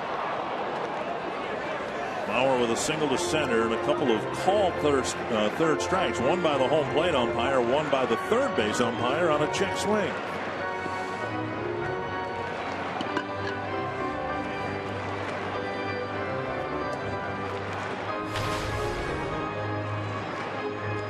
in the inning, and the Twins are running out of outs. And in the 8th, it's a 2-run ball game. Breaking ball down and away.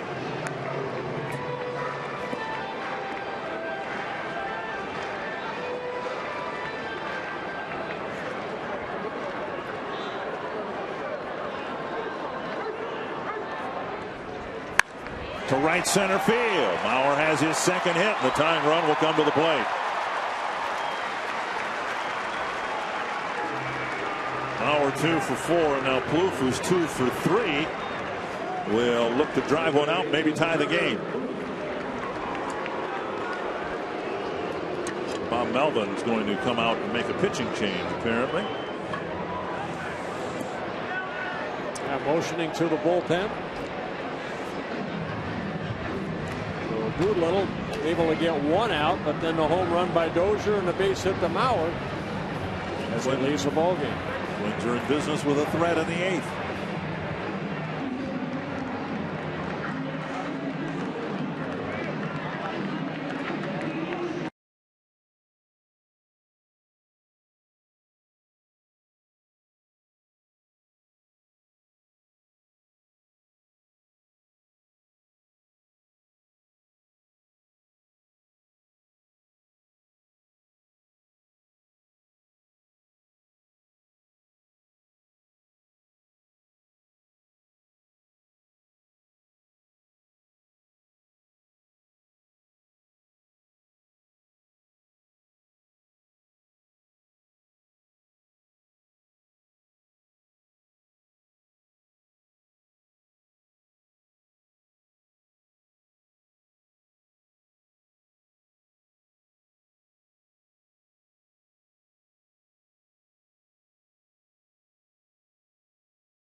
Mauer getting the tying run to the plate and necessitating an Oakland pitching change. Yeah, Luke Gregerson coming into the ballgame in his first season with the Oakland A's. Traded over from the San Diego Padres over the winter for Seth Smith. Gregerson's making his 5th relief appearance. Always had good numbers, a low opponent batting average, sometimes used as a closer by the Padres. But here a chance to pick up, I think the A's hope 2 outs. Take this 4-2 ball game into the 9th inning. Yes, scouting report says he's a sinker slider type pitcher. 5 years with the Padres, now with the A's. Plouffe with a pair of singles in 3 at-bats. No home runs on the year for Trevor, but 3 doubles.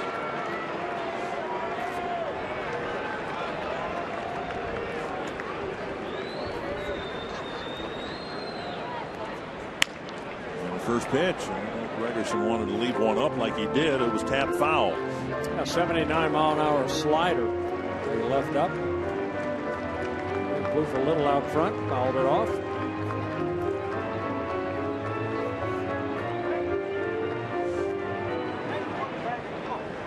A's know that they've got good starting pitching even with the injuries that they've had. They figured to have a really good bullpen again this year. And Gregerson, a new but big part of it.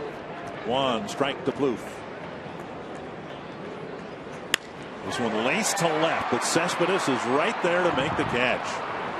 Trevor got 2 pitches to hit. He clubbed the second one, but right at the left fielder. Yeah, a little hanger right there. Trevor hit it sharply, but right at the left fielder. That's the one you'd like to see a little more airborne right there, but he hit it sharply. I don't know how they do it, but hitters who hit home runs talk about getting backspin on the ball and getting a little extra lift on it. I saw a lot of that firsthand. Colabello with a chance to tie it up. About 55 feet away. He has hit in every game so far except today's game. Deep fly to center his last time up.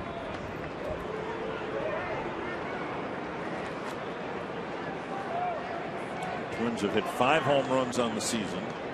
All 5 have been hit with the bases empty, which is a bit odd because they have had, some guys are hitting in the high 300s. You'd think somebody would step into one with a man on base. Let's hope that Chris can right here. Another breaking ball. Strike. 3 pitches by Gregerson. They've all been sliders. I don't think he'll get Colabello to take another one of those.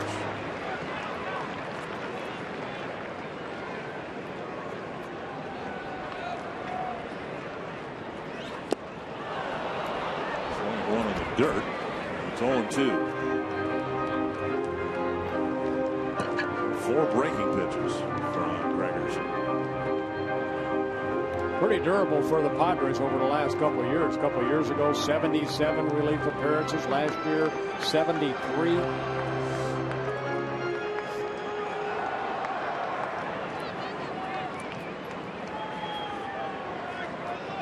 Back to it. Another breaking ball. Time call. Jaso's got some olives between those fingers. Sparky Lyle. Slider, slider, slider, slider.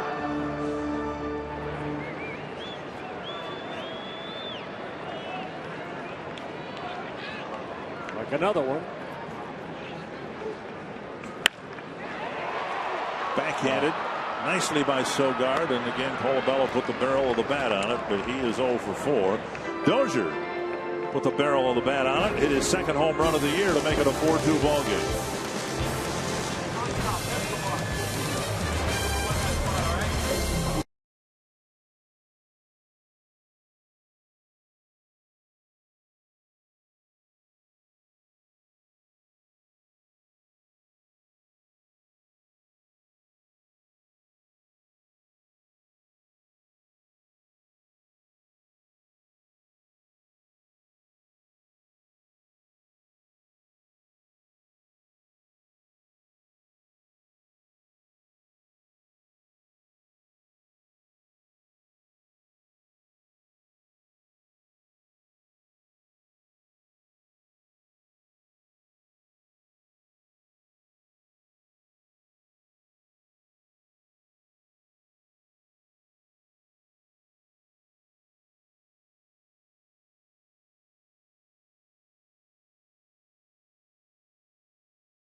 Coming in the first inning off of Phil Hughes.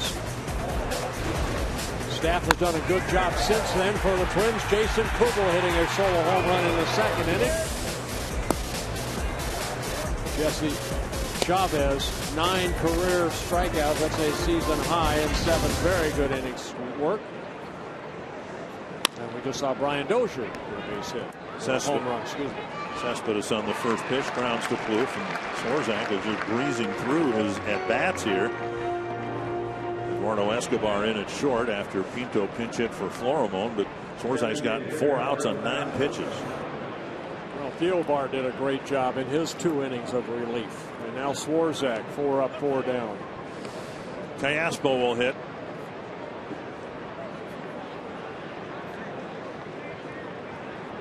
Teoscar with an RBI single. He was the last guy of a streak of 6 straight batters who reached. 4 of them scored before there was an out. That's how rough the outing was for Hughes, but he got the A's out the rest of the way through his 5 innings. 1-0. Really big double play ball helped Hughes and the Twins out to end that long first inning. Well, you know, Hughes was making his first start here, probably some jitters, and it was not a very good first inning, but he did settle down very nicely after that. He only gave up 1 hit after that 4-run first inning. First time through the order, there were 4 hits and 3 walks. There's a strike over the inside corner. 3-1 now to Alberto Callaspo.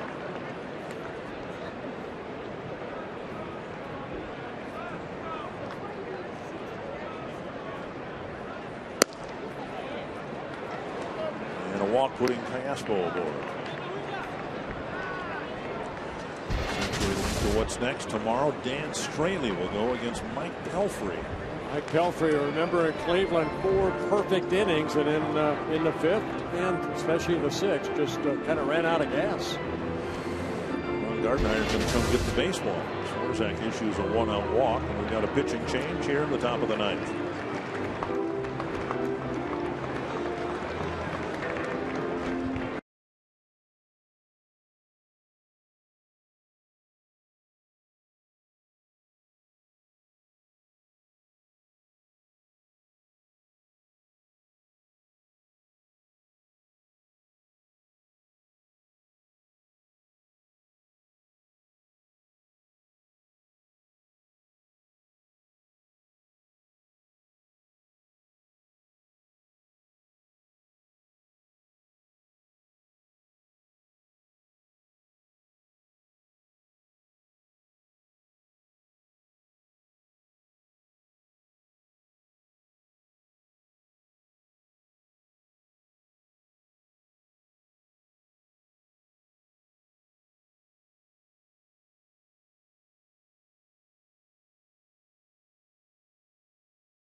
Welcome back, Minnesota Twins reliever Brian Dunsing.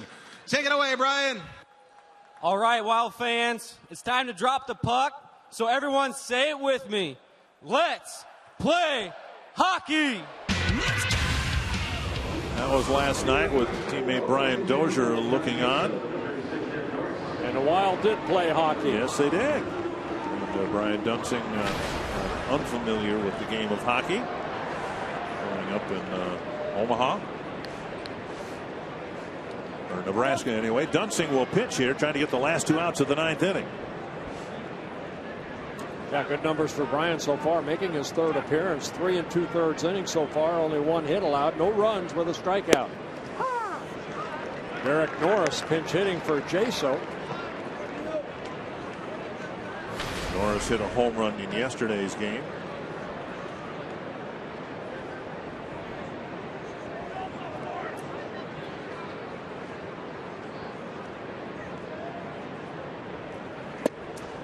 Missing inside, and it's 1-1. Of course, Brian Dunsing started the season on the paternity list as his wife Lisa delivered their first son, Boston.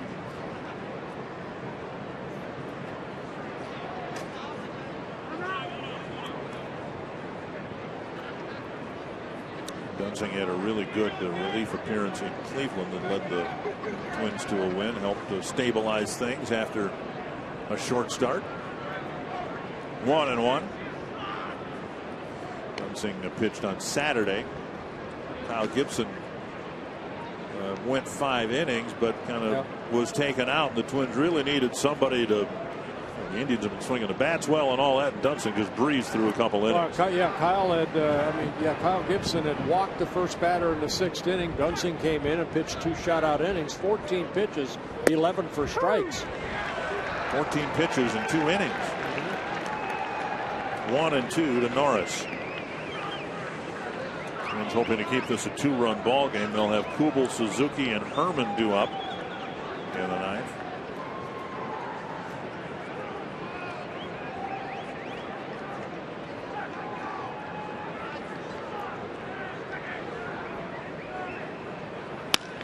Wrapped to Plouffe. Nice pickup on the backhand side. Out at second. And safe at first. Norris beats the relay. Good play by Trevor Plouffe. That ball was tattooed. Headed to the corner, but it never got there. Yeah, Norris hit this ball sharply. Plouffe made a nice turn and a good throw to Dozier. Kind of an off-balance throw, but he got something on it. Norris just beat it out.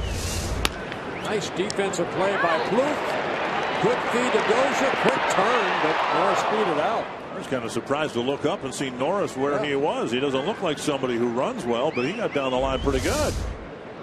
2 down, runner at first, and now Josh Reddick. A couple of years ago when Reddick had his great year, he really hit the ball well here against the Twins. He's going through a tough time of it here early in the season, and today maybe the worst game so far for Reddick. Bounced into a double play in the first and has gone down on strikes the last 2 at bats. 1-0. 1-1.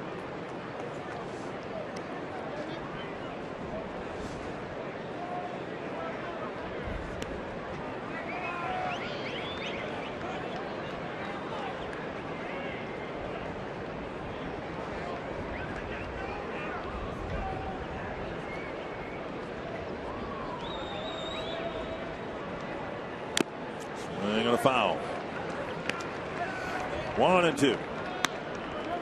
Yeah, struck out a couple times on that high fastball.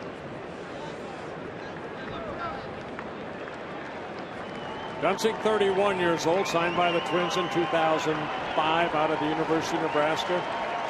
This is his 6th season wearing a Twins uniform.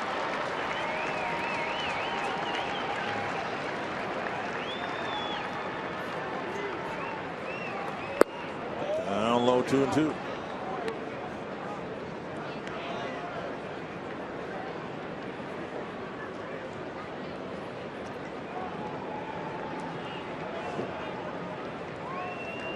Pitching has been good for the Twins after that first inning.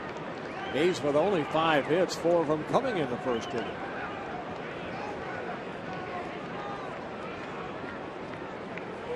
And Reddick's futility continues. And we go to the bottom of the 9th. Jim Johnson, the Oakland closer, will try to close it down.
Beautiful afternoon. Twins fans patiently waiting for a comeback. We go to the bottom of the ninth. Twins are trying to complete their comeback against the new Oakland closer, former Oriole closer, a guy who saved 101 ball games for him over the last 2 years, Jim Johnson. Yeah, 51 a couple years ago, 50 last year for the Baltimore Orioles. Got a couple outings that didn't go his way. He has 1 save in 2 save opportunities. This guy has been a workhorse. Good sinking fastball by Johnson, which is at a curveball and a changeup. He's not your typical closer. You think of closers, big strikeout guys who strike out at 1 or more an inning, and he's more of a pitch to contact type of closer. Doesn't give up many home runs. See if the Twins can maybe string some things together. Derek Barton is taking over defensively for Brandon Moss at first base. It'll be Kuble, Suzuki, Herman, and then Hicks. And there really isn't much that Ron Gardenhire can do. He pretty much used his one move when he pinch hit for Florimon in the 8th inning, putting Escobar in at short defensively, using Pinto's bat off the bench. Oswaldo Arcia right now is on the active roster, as is Josh Willingham, and at least one of them might be headed to the disabled list before tomorrow's game. 1 strike to Kuble. Down low, 1-1. A little surprised that the Orioles traded Johnson after he said 101 saves in the last 2 years. Led the American League in saves both years. Inside 2-1. The irony is the Orioles, in trading Johnson, then pursued Grant Balfour, who was the Oakland closer, and were going to sign him to a multi-year deal before they found something in the physical they didn't like. 2-1 to Jason Kuble, and now 3-1 with Suzuki on deck. Johnson booed mercilessly at home in his first 2 Oakland appearances. He blew save opportunities, and the fans were on him from the get-go. Well, 4 walks in 3 innings so far for Johnson. Swing and a miss. 3-2. Kuble trying to make it a 4-3 game. Twins would take a home run, but they really appreciate having a guy on base first. See if Kuble can get aboard as the leadoff batter in the ninth. Fouled away. Well, the A's spent the first week at home, and there's enough pressure on a closer anyway. Johnson wanted to get off on the right foot, and he had a couple of bad games, and the fans were on him. That was his first save opportunity on the road. Kuble drops one into right center field for a base hit. And the leadoff man is on. And now the Twins hope a sequence of critical at-bats with the batter at least meeting the tying run. It's Kurt Suzuki first. Yeah, Kuble gets his 3rd hit of the ball game. A home run in the 2nd, a base hit in the 6th. And here he starts the bottom of the 9th with a base hit. Suzuki 0 for 3. A couple of ground balls to third and 1 to second base.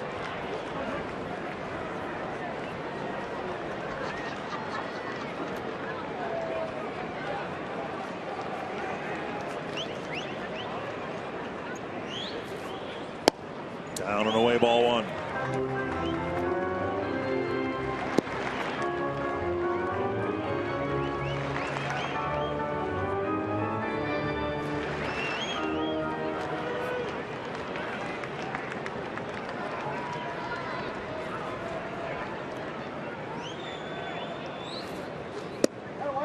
Anthony's a strike, 1-1. You could read Suzuki's lips. That one was down. He caught that first inning when Phil Hughes had a tough time getting strikes called. He was right there. Those first 2 batters, Phil Hughes did not miss by much, even though he walked the first 2 batters. 1-1 to Suzuki. Tried to bunt his way aboard, and it's 1-2. Yeah, with Donaldson playing back, Suzuki thought about dropping it in front of him. You mentioned Johnson's ability with his sinker to get a lot of ground balls, and that's what the A's are banking on here now with 2 strikes. And a ball on Suzuki.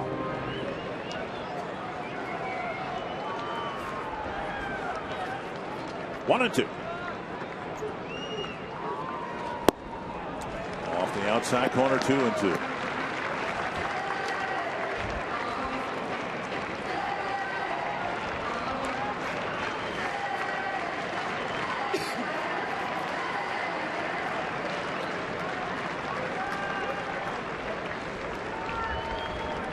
Kuble at first with nobody out. 3-2. Herman on deck. Johnson, in his 10 years closer in Baltimore, issued only 28 unintentional walks in nearly 140 innings. So he's not a guy who's prone to control issues.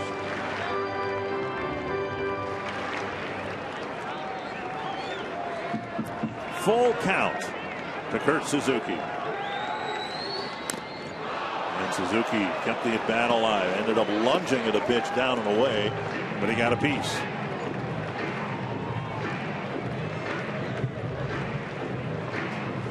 Well, 3-2 fastball away, too close to take.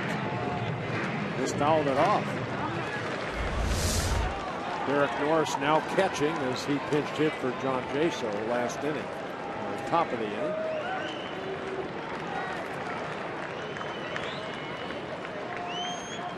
Ball 4. First and second, nobody out.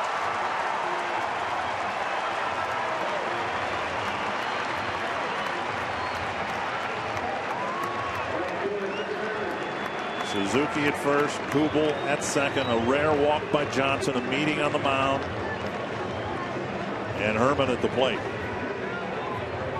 What do you do here? Do you ask Herman to try to bunt to get the tying run into scoring position with Hicks on deck, knowing you really don't have any bench moves? It'll be Hicks and almost certainly Escobar behind him.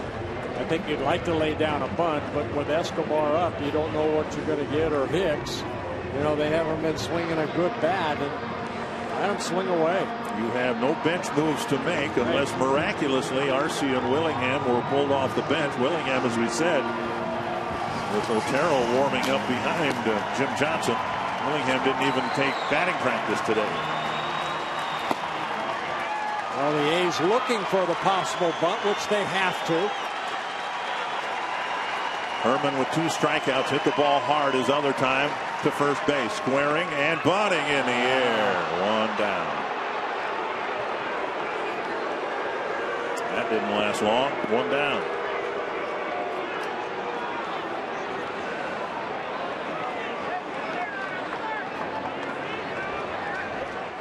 Well, he'd like to tie at home, and that's why the bunt was put on. Maybe a base hit ties the game, but Herman squares around and pops it straight up. Hicks 1 for 3.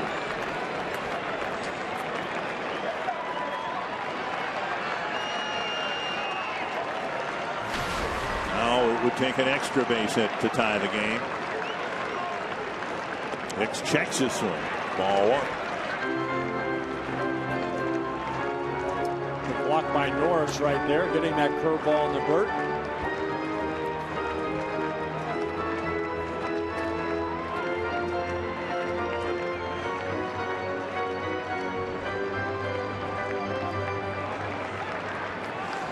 How about a double?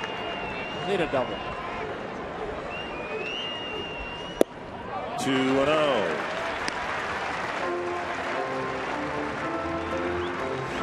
Good breeze blowing in from right field.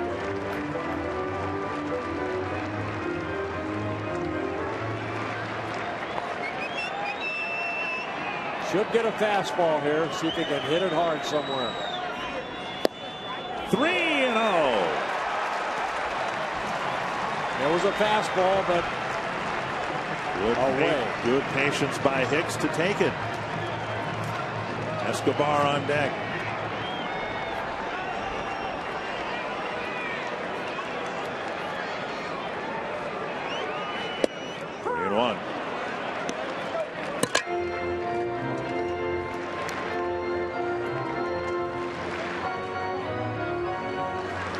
With a chance to deliver maybe the biggest hit of his major league career. Should be another fastball. Almost the same spot. Norris isn't going to move much. Strike 2.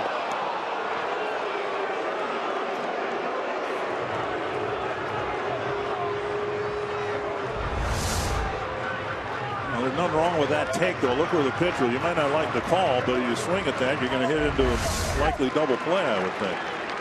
Full count now to Hicks with the tying run at first and one away. And now you're hoping Johnson leaves it up. Ball 4, they're loaded up.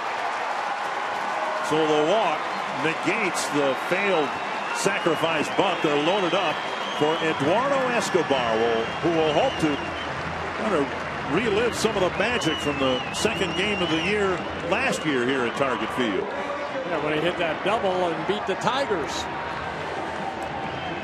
Kurt Young, the pitching coach, out to talk to his right-hander.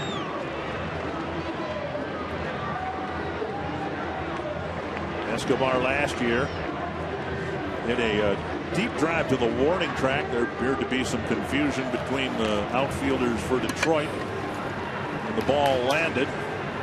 Abad, the left-hander, and Otero, the right-hander, and another queasy outing for Jim Johnson. Regardless of how this turns out, he's made everybody in the Bay Area squirm that's watching here today. Not to mention his pitching coach and manager. Kuble started the inning with a single. Suzuki and Hicks have each walked. Escobar's first at bat of this game entered the game defensively after Pinto's pinch hitting appearance. Flared foul. Escobar in 66 ball games last year hit .236, drove in 10 runs. 0 for 5 this year with 3 strikeouts. Did hit 3 home runs.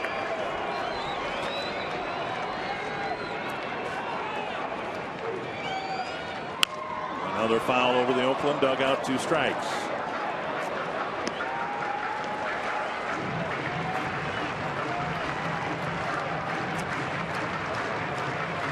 Looking on, hoping for some home field magic. There's been precious little of that over the last 3 years. 2 strikes to Escobar. Just off the outside corner. Escobar nearly swung at it, and it looked like Carapazza nearly raised his right arm. Yeah, the curveball just a bit outside.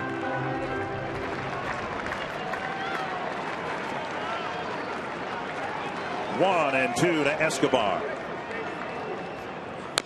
Fouled off his front leg. And while he tries to forget about that, we will remind you that there isn't a whole lot of speed at third or second, but a lot of speed at first. And the Twins would love Escobar to get a hit, but if it were to be an extra base hit, we'll be as interested in watching Hicks at first fly around the bases as the runner or the batter.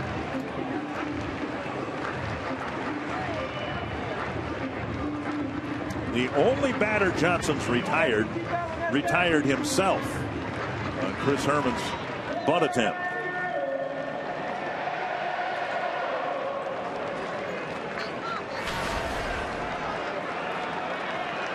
One and 2 to Eduardo Escobar.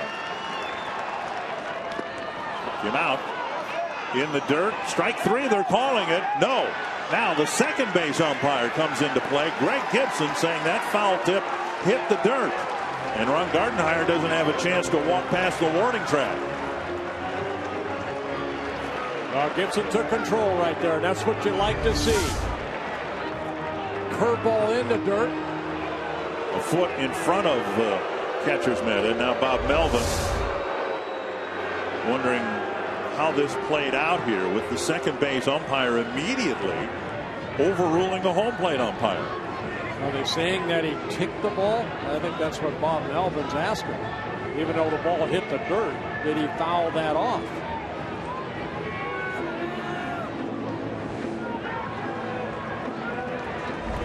That's that curveball. Let's see if he gets a piece of it.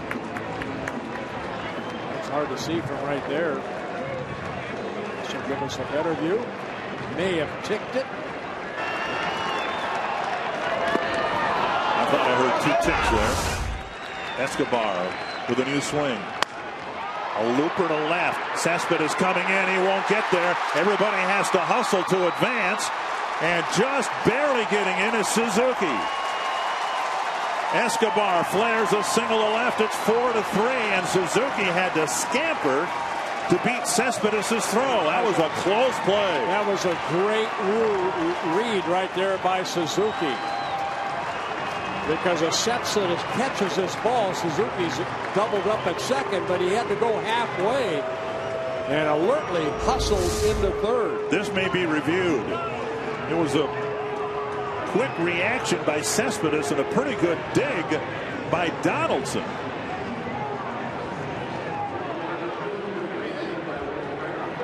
It's a force play. He doesn't need to put a tag on it. This may be overruled here. Nice pick by Donaldson, who nearly just has to have his foot on the bag. He's out. I don't know if he has control of the ball. He's out. It's a little hop right there. See, Lowry trying to get out of the way of the throw. This is officially challenged. This will be overruled, I'll bet you. The run will score. It's just the second out.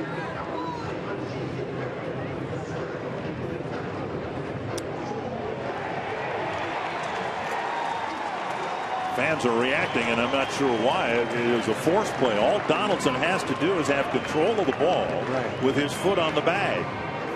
They showed the replay here, which is maybe one of the best features of this new ruling. The fans get to see the replays on the scoreboards at the ballpark. A great play by Donaldson, and I think there's going to be the second out at third base here. Boy. His right foot found the bag at about the same time that he caught the one-hop throw from Cespedes. Well, that shows right there that Donaldson may have had control of that ball just before Suzuki got to the bag. Tell you, it's still a good base running play by Suzuki. Well, he's out there in no man's land because you don't know whether the ball is going to be caught or not. This is what they're reviewing. I don't know that you need any more angles than that. Was his right foot on the bag? It seemed to pop up and down off the bag as he was fielding the throw.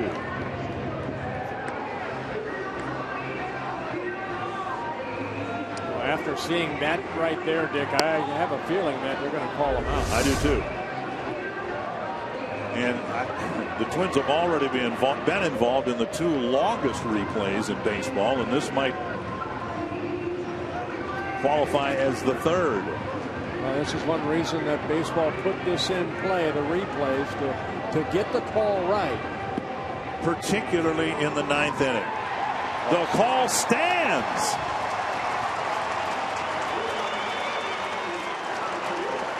And Bob Melvin can't come out and argue without running the risk of being ejected. He can take his pitcher out, and I think that's what he's going to do. I honestly don't understand. He's going to make the pitching change here.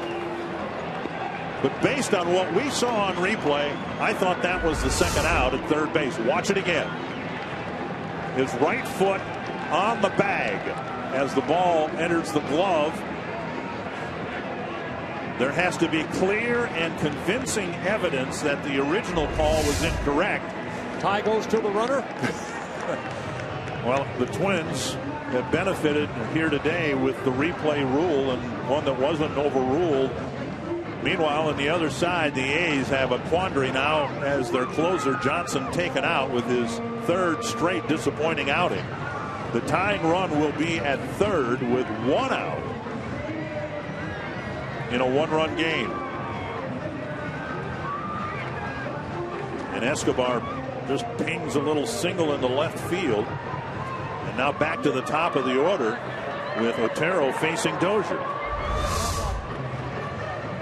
There you see Donaldson's foot off the bag as the ball entered his glove. And Dozier had to slide. In fact, Dozier's slide may have taken Donaldson's foot off the bag. Suzuki slide. Yes, I'm sorry. Oh, his foot was coming off the foot. The bag, right? And then Suzuki's foot got underneath. I believe that they did get it right. Well, the Twins are rallying here with a couple of singles, a couple of walks against the Oakland closer. Now it's Otero who will try to get the save. Otero pitched here on Monday afternoon, 1 shutout inning. He pitched the 8th inning. Picked up a strikeout on the 10 pitches he threw. Dozier didn't face him on Monday. He will face him here with the tying run at third, the winning run at second.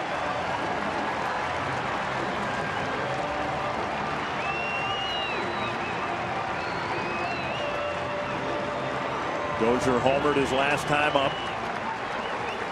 A's bring the infield in a little bit here, trying to get a force play at home on a ground ball.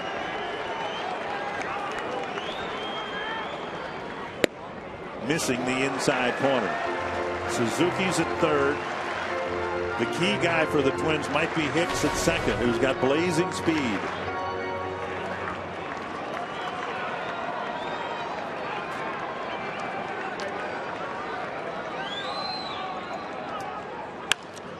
To short right field. Reddick coming in. There's the catch. Suzuki tagging. Reddick's throw to the plate. Save. He got a hand in.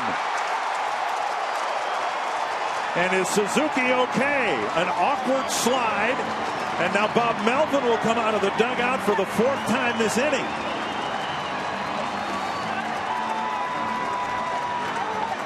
Suzuki appears to be okay. Hicks moved up a base to third. The Twins have tied the game. What a great slide right here by Suzuki.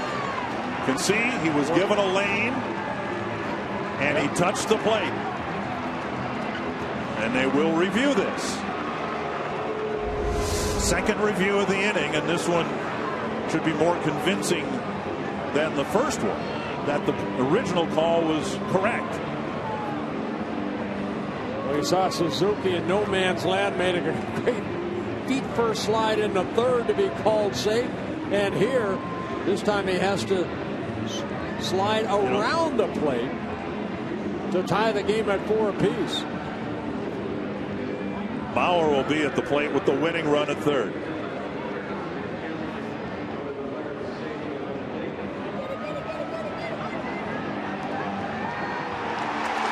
And they replay it here on the scoreboard, and they get the angle that we showed you a moment ago. And so now confirming the run has scored, the game is tied, and Mauer will come to the plate with the winning run at third. Well, again, take a look right here. Suzuki on the foul side sweeps that hand across the plate before Norris can tag him.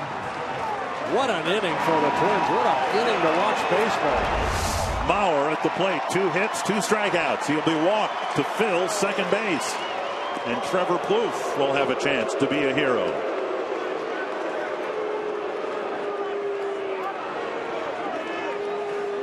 And Hicks being held at third base in case of an errant intentional pass pitch.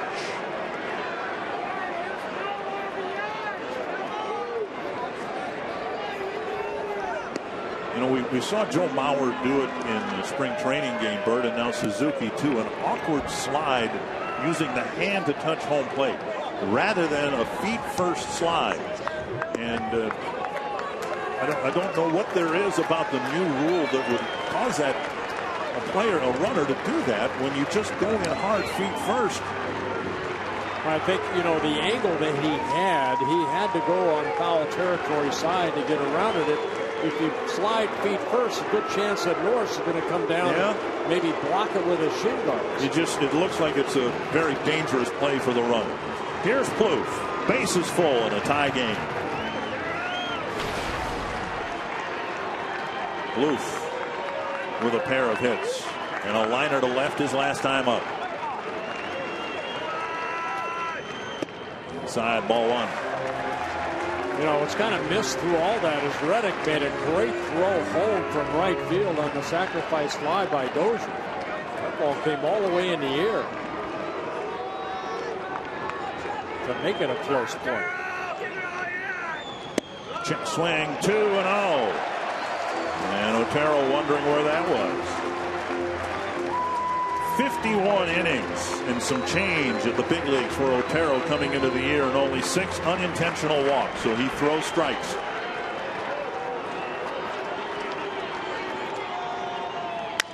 Flared down the right field line, foul by 3 feet. And Trevor will get a new bat.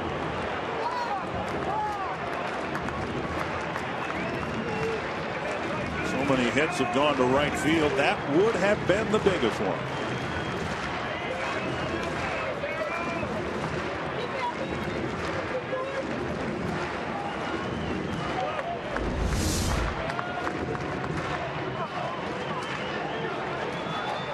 Just sliced foul. At the bench excited. 2-1. Foul back 2-2.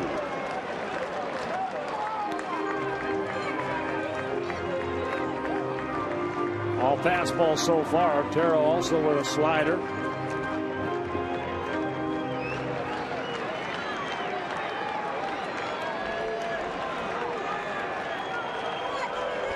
2-2 to Plouffe. There's a slider, then this low. How do you take that pitch? 3-2.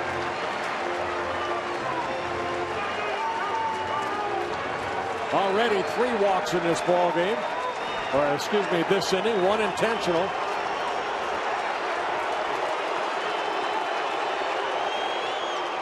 Chopper left side. Donaldson has it and throws to first. We'll head to a 10th inning. The Twins get a couple to force extra innings. A beautiful day at Target Field.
And extra innings presented by Jack Link's Beef Jerky all season long. Jack Link's Beef Jerky. Feed your wild side. 2 in the bottom of the 9th for the Twins. The A's haven't done anything since they scored 4 runs right out of the chute. A lot of close calls. This replayed right here. They're saying that Suzuki. And a throw. See the foot off the bag by Donaldson. And to play at the plate again, involving Suzuki as he slides around the tag. That tied the game at 4 apiece. What an inning for Suzuki on the base pass. Glenn Perkins into the ball game to pitch for the Twins. And Eric Sogard takes a strike. And the Twins are where they're at, 4-4, because Phil Hughes didn't give up on even a bad inning. 4 shutout innings after that. Great job of relief by the bullpen so far by the Twins. Theobar, Swarzak, and Dunsing. And now it's Perkins. Hopefully put a 0 on the board. Nicky Punto is hitting for Eric Sogard.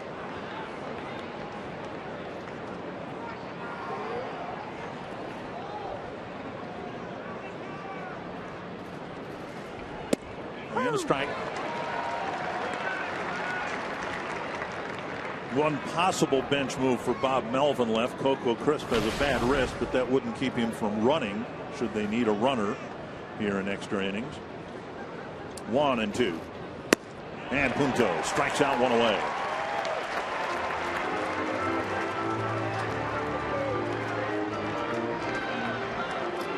And now Sam Fuld.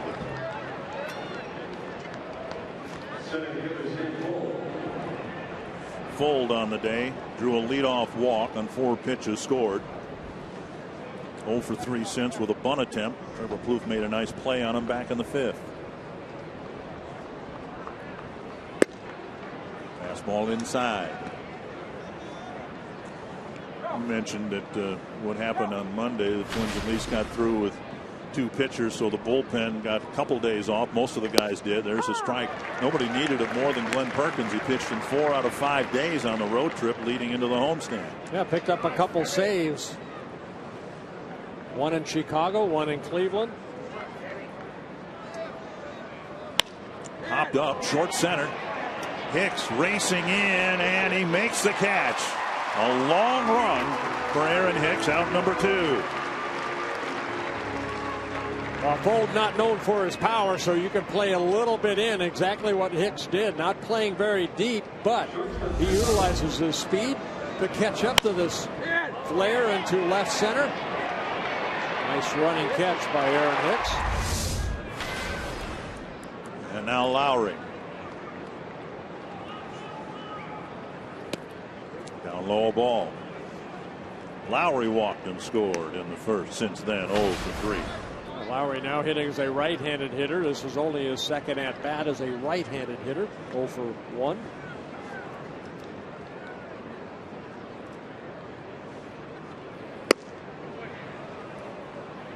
Two and 0.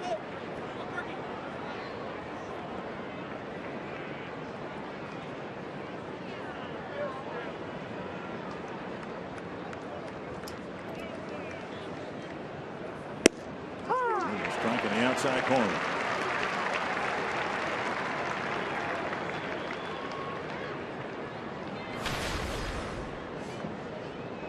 Friday off. And Monday and Tuesday off. Just outside, 3-1. Hot hitting Josh Donaldson on deck. 3 doubles already in the series for Donaldson.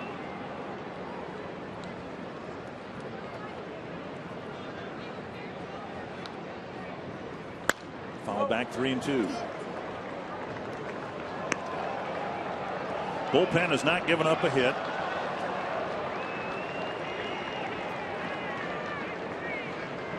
Dunsing did walk Callaspo. Or Swarzak, I should say, walked him. Right. Fouled away again.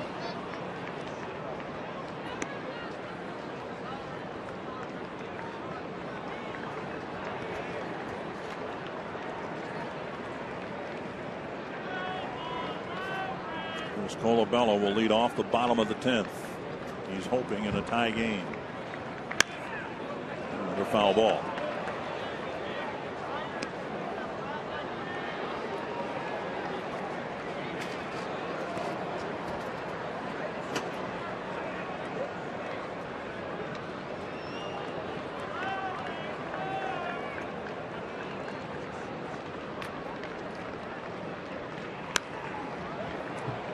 Speed pitch, and he gets a piece of that.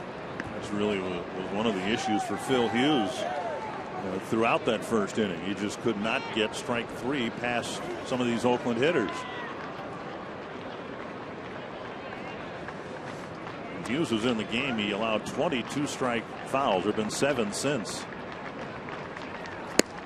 And a walk will put him aboard and get Donaldson an at bat here in the 10th inning.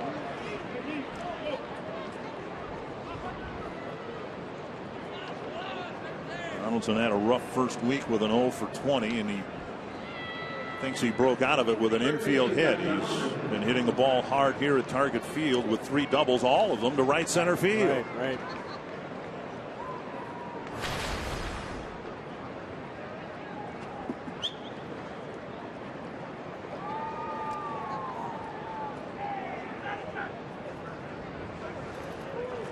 Big swing and a miss. An off-speed pitch.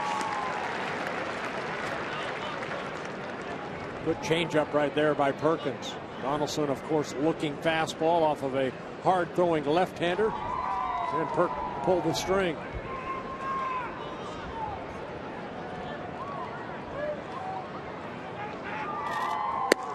High, 1-1.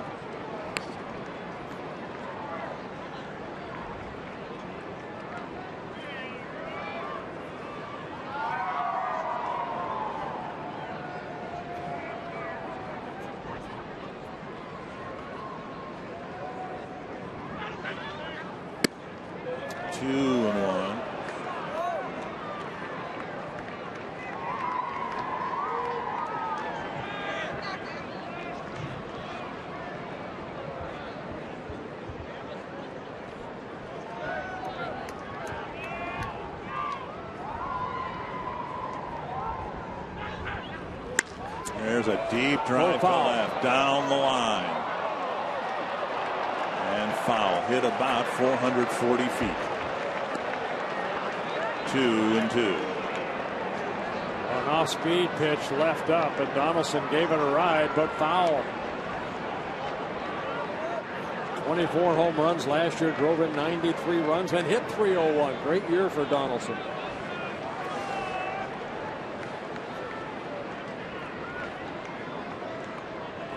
Two and two. Got him. Throw him another and a better breaking ball to strike him out.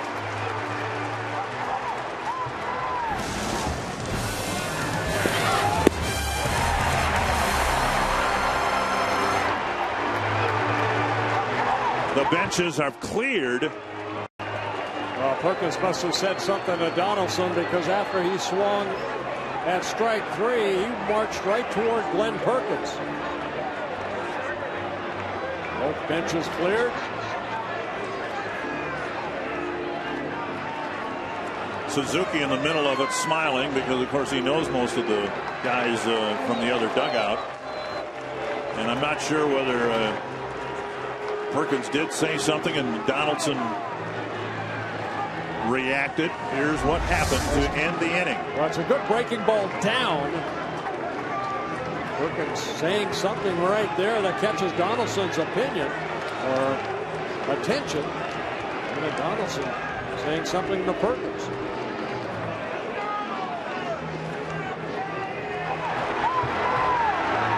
Well, Perkins smartly kept marching to the dugout.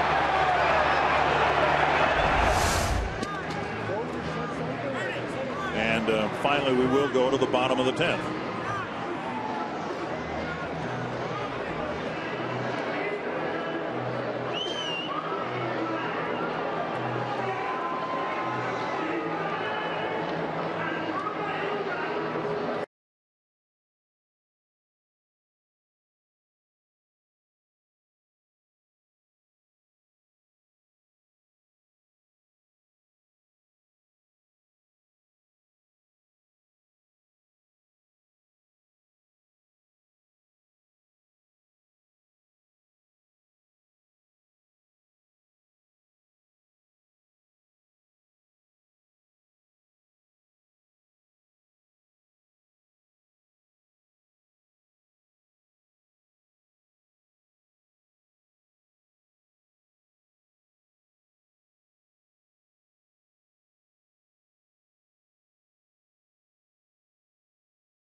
Chris Colabello takes strike one. Otero out there to start the bottom of the 10th. Colabello, Kuble, and Suzuki the middle of the Twins lineup.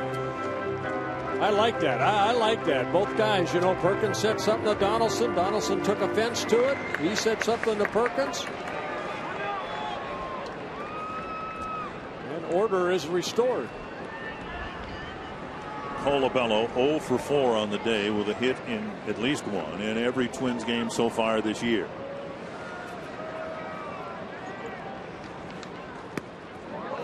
One.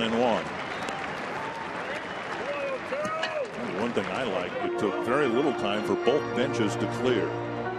Everybody was engaged in whatever it was that resulted. Punto in the game at second base.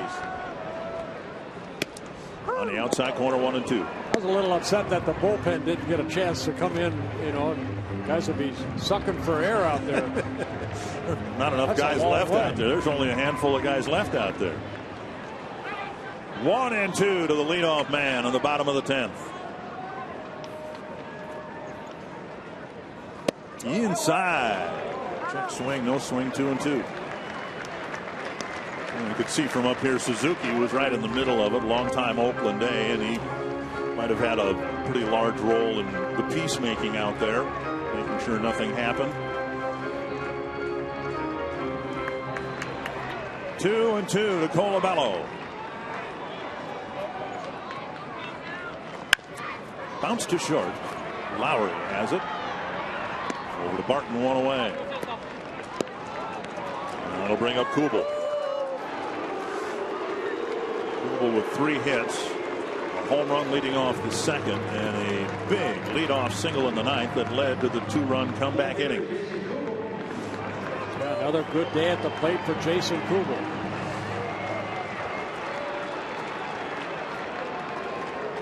He's again put the shift on for Kuble. To left center field, and a base hit, a 4-hit game for Kuble. Jumping on the first pitch, Kuble with a home run and 3 straight singles. And the winning run is aboard with 1 out. Suzuki drew a big walk in the 9th inning, and more importantly, gave the Twins their greatest home plate slide since Randy Bush in the '87 World Series.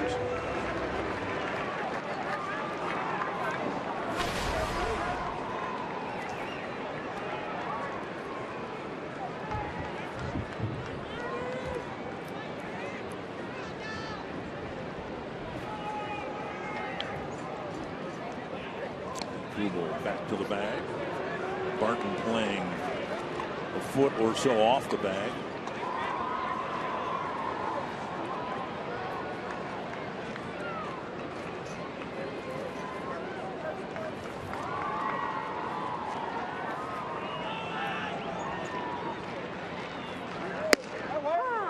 Multi-strike, 0-1.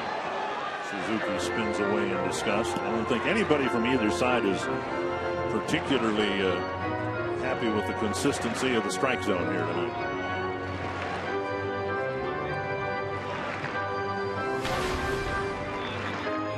Eighth career 4-hit game.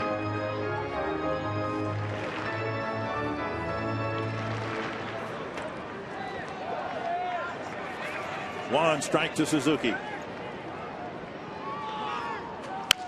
Bouncer to third. Donaldson fires to second. To Punto. Double play. We'll go to the 11th inning. Tied at 4.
Another extra inning presented by Jack Link's Beef Jerky all season long. Jack Link's Beef Jerky, feed your wild side.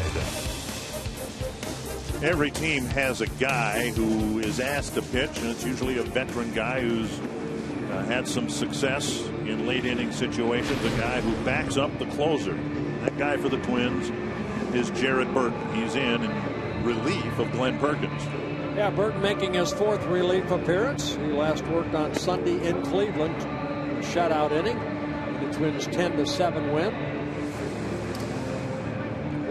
Burton in his 3rd season with the Twins, 8th overall with the Reds from 2007 to 2011. The A's had Derek Barton hit for Brandon Moss, or entered the game defensively for Moss in the 9th inning. So Barton will be the hitter here, leading off the 11th against Burton.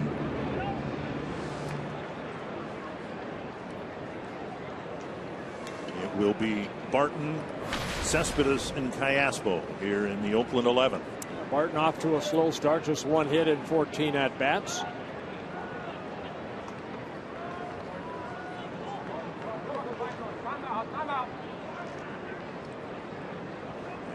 Twins shift for Barton, and Burton misses. Ball 1. Barton's been around for a long time. First broke in with the A's in 07. See the shadows approaching home plate.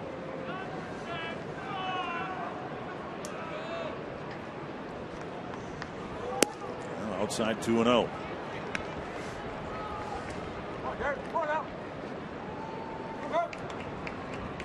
Yeah, Barton has always been a player up and down between Oakland and the minor leagues. Career .288 hitter in 10 seasons in the minors. Burton has never faced Barton. And just hope to get through this at bat, getting their name straight. Low, 3-0. Again, the A's might have a weapon available to them that the Twins don't have, and that is a pinch runner, Coco Crisp, one of the best base stealers and base runners in the American League. 3-1.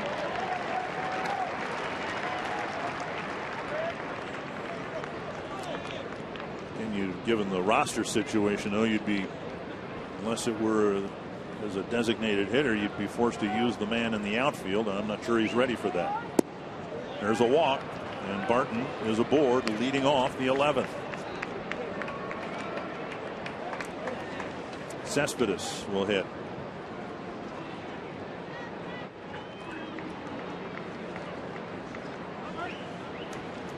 Second walk on the season for Burton with a strikeout in 3 innings pitched. Here's a guy that's been a Twins killer right here, Cespedes. 1 for 4 so far in the ball game, a double in that first inning.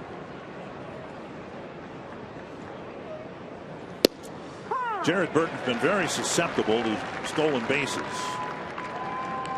And Barton only has 13 major league steals in 20 tries, but Burton still needs to be aware of Barton at first. Foul, 2 strikes. Yeah, there he sped up his delivery on the first one. He kind of went with that high leg kick, and we're trying to get to Burton to have confidence in that slide step, that he'll have the same stuff toward home plate, to speed up his delivery a little bit.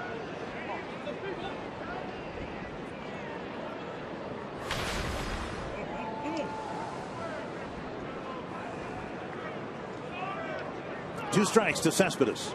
Struck him out. Like a good slider down and away, or the changeup. Sometimes it's hard to tell whether it's a slider or that circle changeup.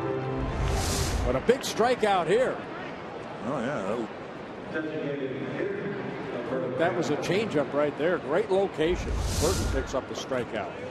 Callaspo drove in the 4th Oakland run with a base hit, and obviously they haven't scored since.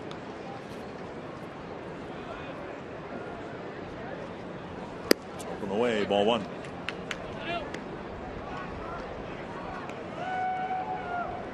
barring a double play, Derek Norris would hit.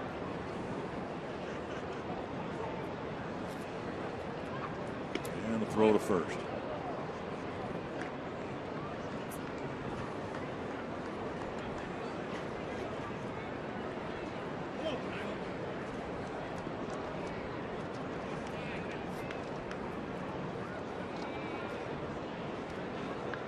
Runner goes and the pitch slapped to left, a base hit. Barton will hold up at second. So hit and run put on, and Callaspo spanks a single to left. First and second, one away. Well, pitch out over the plate, and Callaspo hitting that ball sharply to Jason Kuble out in left field. And that keeps Barton at second as Kuble gets one hop and gets it back in quickly.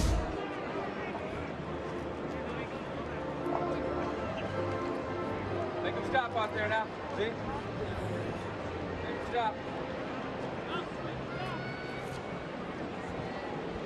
And now Norris will hit. 2 hits yesterday, 0 for 1 today. He grounded out to the right of Plouffe. Remember, Plouffe made a great play to get the force out at second base in the 9th inning.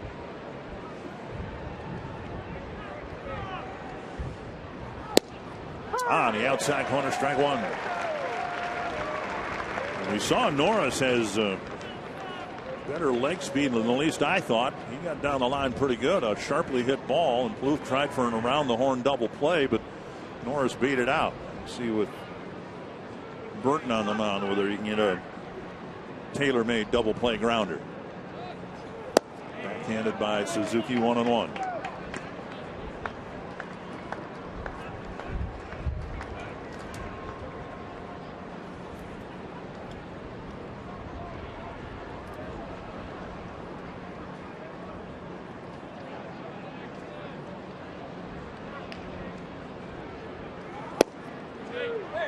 Suzuki held it, ball 2.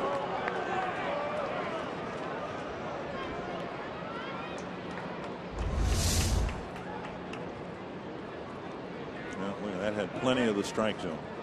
Good pitch.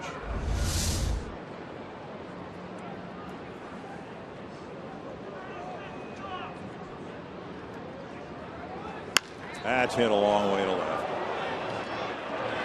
Kuble back, but that ball's gone. A 3-run home run for Norris, his second home run of this series. And the A's jump back in front, scoring in the 11th for the first time since the first.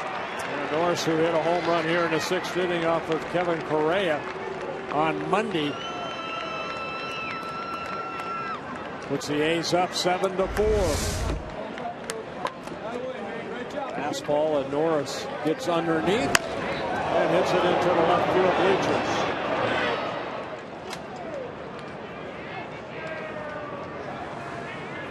So Burton touched for 3 runs here in the 11th, and now up and away, ball 1.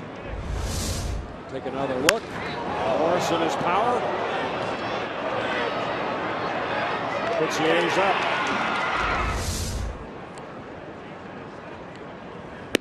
On the outside corner. Give me first pitch change up. You see it really well. Down low, 2-1.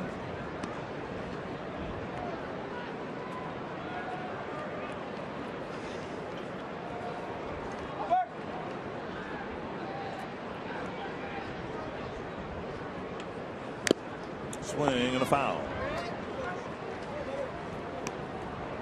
These are due to have Herman, Hicks, and Escobar up in the 11th. And the home run, obviously a big home run for Norris, but this inning started with a leadoff walk to light hitting Derek Barton. Inside, full count.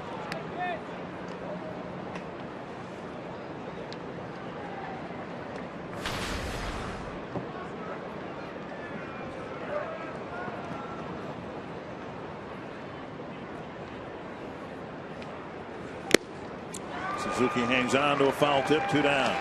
And Reddick strikes out for the 4th time in a ball game. 4 Ks in a row for Reddick. That'll bring up Punto.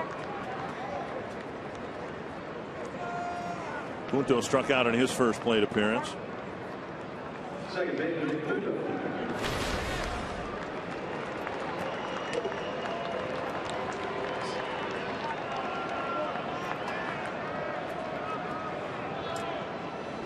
Outside, ball one.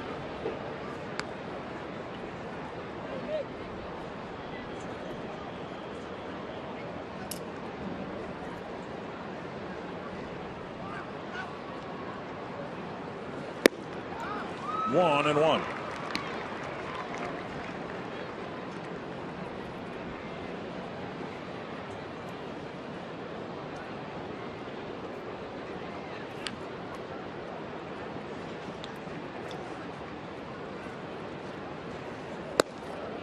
And now 2-1.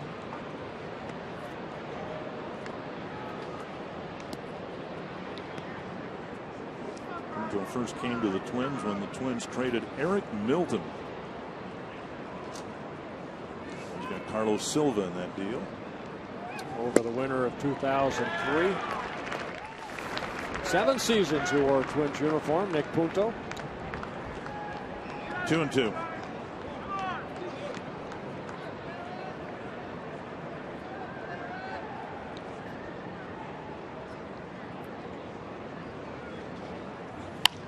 And fouled away.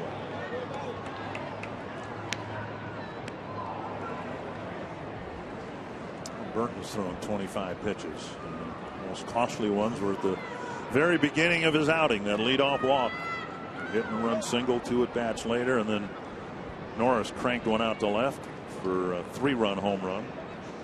Now Punto pops it up. Escobar retreating. And that ends the inning. But 3 for the A's. Norris hitting his second home run of this series, this time with 2 men aboard.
Eric Norris's 3-run home run putting the A's in front. The Twins have come back from 4-0, including a 2-run comeback in the bottom of the 9th. Now they'll try to get 3 in the bottom of the 11th. Yeah, they did it in the 9th. Can they do it in the 11th? 1-0 to Herman. Foul back, 1-1.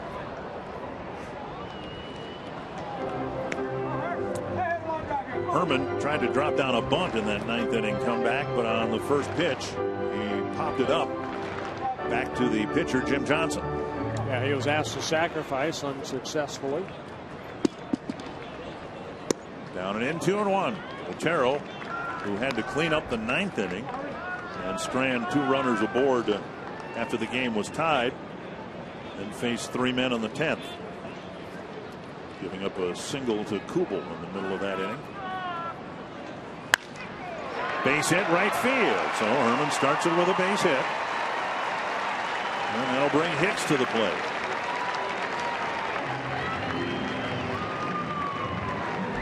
Well, 2-1 fastball. And Herman pulls it between first and second in the right field.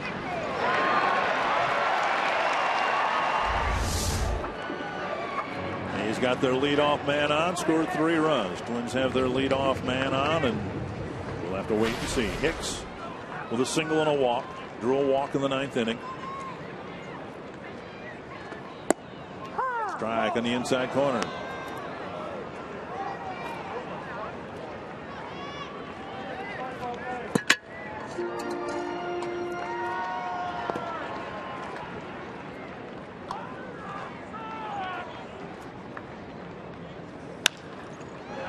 Barton fires to second, out there on a relay to first, not in time. Hicks will reach on a fielder's choice.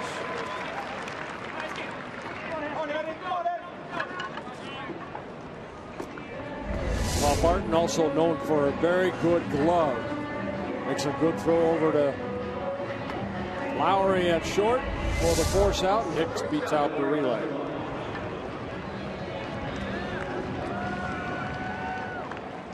Escobar chipped a single into left field. Drove in a run.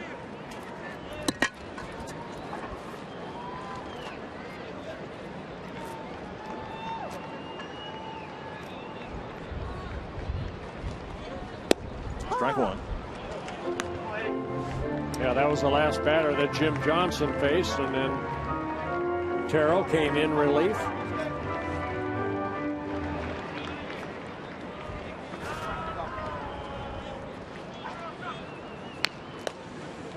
Got a beautiful ballpark here, but Jim Johnson's not going to think fondly of this place. He came into the game with an ERA of over 10 here, and he gave up 2 more earned runs in a fraction of an inning here today. 2 strikes to Escobar, trying to get aboard. Dozier on deck. It's a long season. There goes Hicks, and the pitch flipped foul.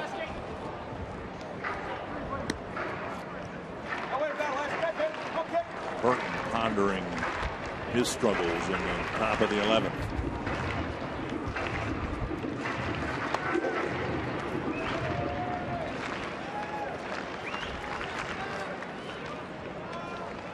Two strikes to Escobar.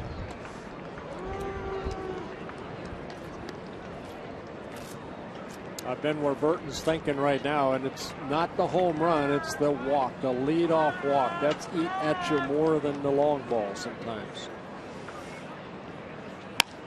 A chip shot to left, but that'll hang in the air for Cespedes, who can't make the play. Lost it in the sun. Ron Gardenhire, when he met with the media before the game today, talked about the 3 o'clock start yesterday and how difficult it is. Remember, there was a pop-up that Lowry lost in the sun yesterday, and Cespedes bailed him out by coming in. This time, it was Cespedes who lost the ball in the sun. Because he has the glasses down, but just loses the ball. As you can see the shadow underneath him, he's looking right into that sun. So now, some power at the plate, representing the tying run. Brian Dozier homered earlier today. Escobar credited with a base hit. First and second, one away.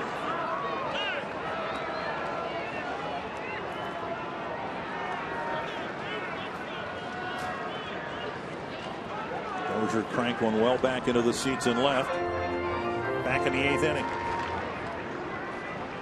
A sacrifice fly that ended up tying the game in the 9th.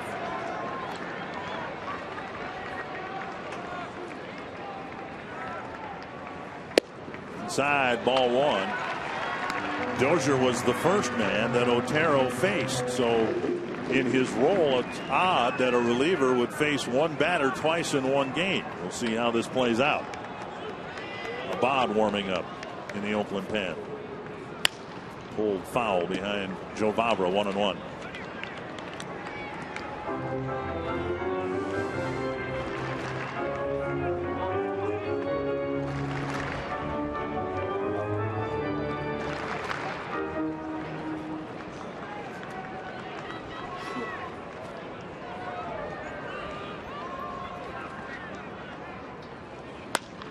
Ball just wide of the bag, foul. 1-2.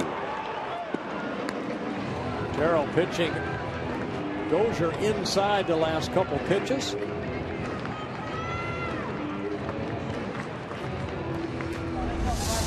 Fastball in. Dozier pulling it right down that line.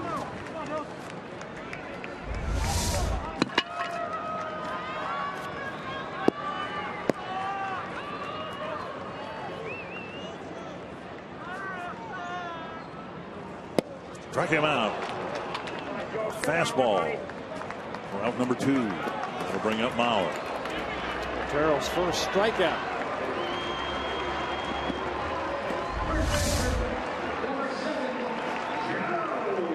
Ball had some sink on it right there.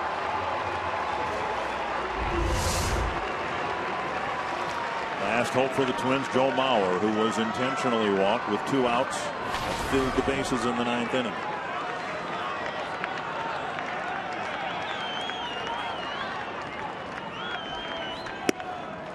Ball, strike 1.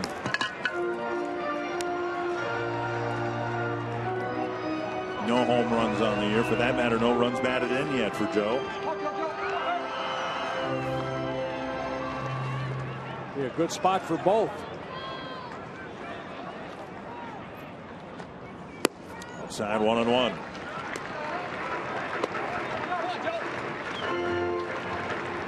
Nine hits.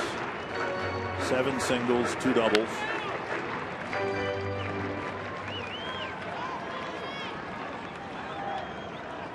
One and 1. 2-1.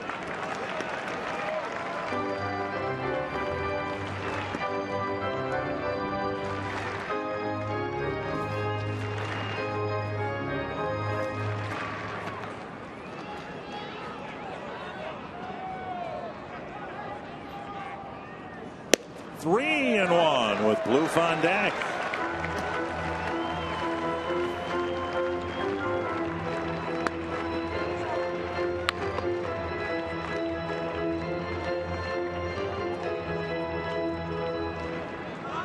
Make a mistake, middle in.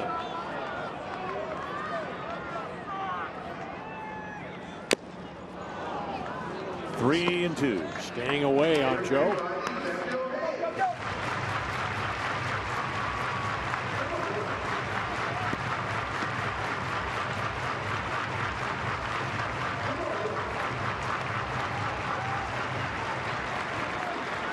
Speed on the bases, but Mauer is the tying run.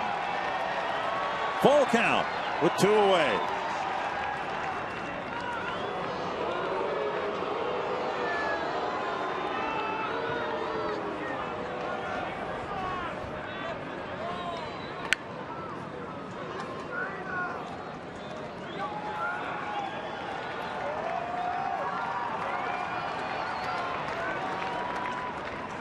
Ball 4, and they're loaded up for Trevor Plouffe.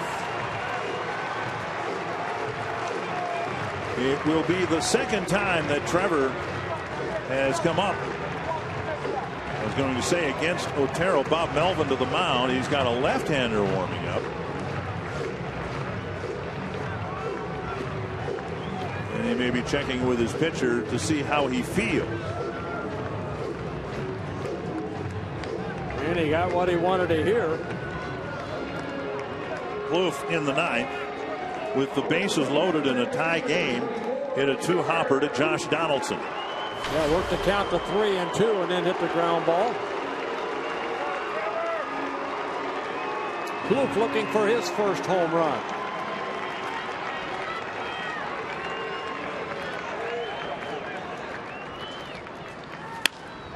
Line to Donaldson, and that ends it. And the A's in 11 innings end up beating the Twins 7-4. Anthony LaPanta, tough ball game for the Twins. A nice comeback to get the game tied, but in the end, in extra innings, it was the A's who got the big hit. The A's continue their mastery of the Twins. This is 8 in a row for Oakland against Minnesota. We'll show you how they did it in extra innings today. We'll show you how Phil Hughes settled down and pitched the Twins in a position to come from behind. And hear from Gardy. All next on Twins Live.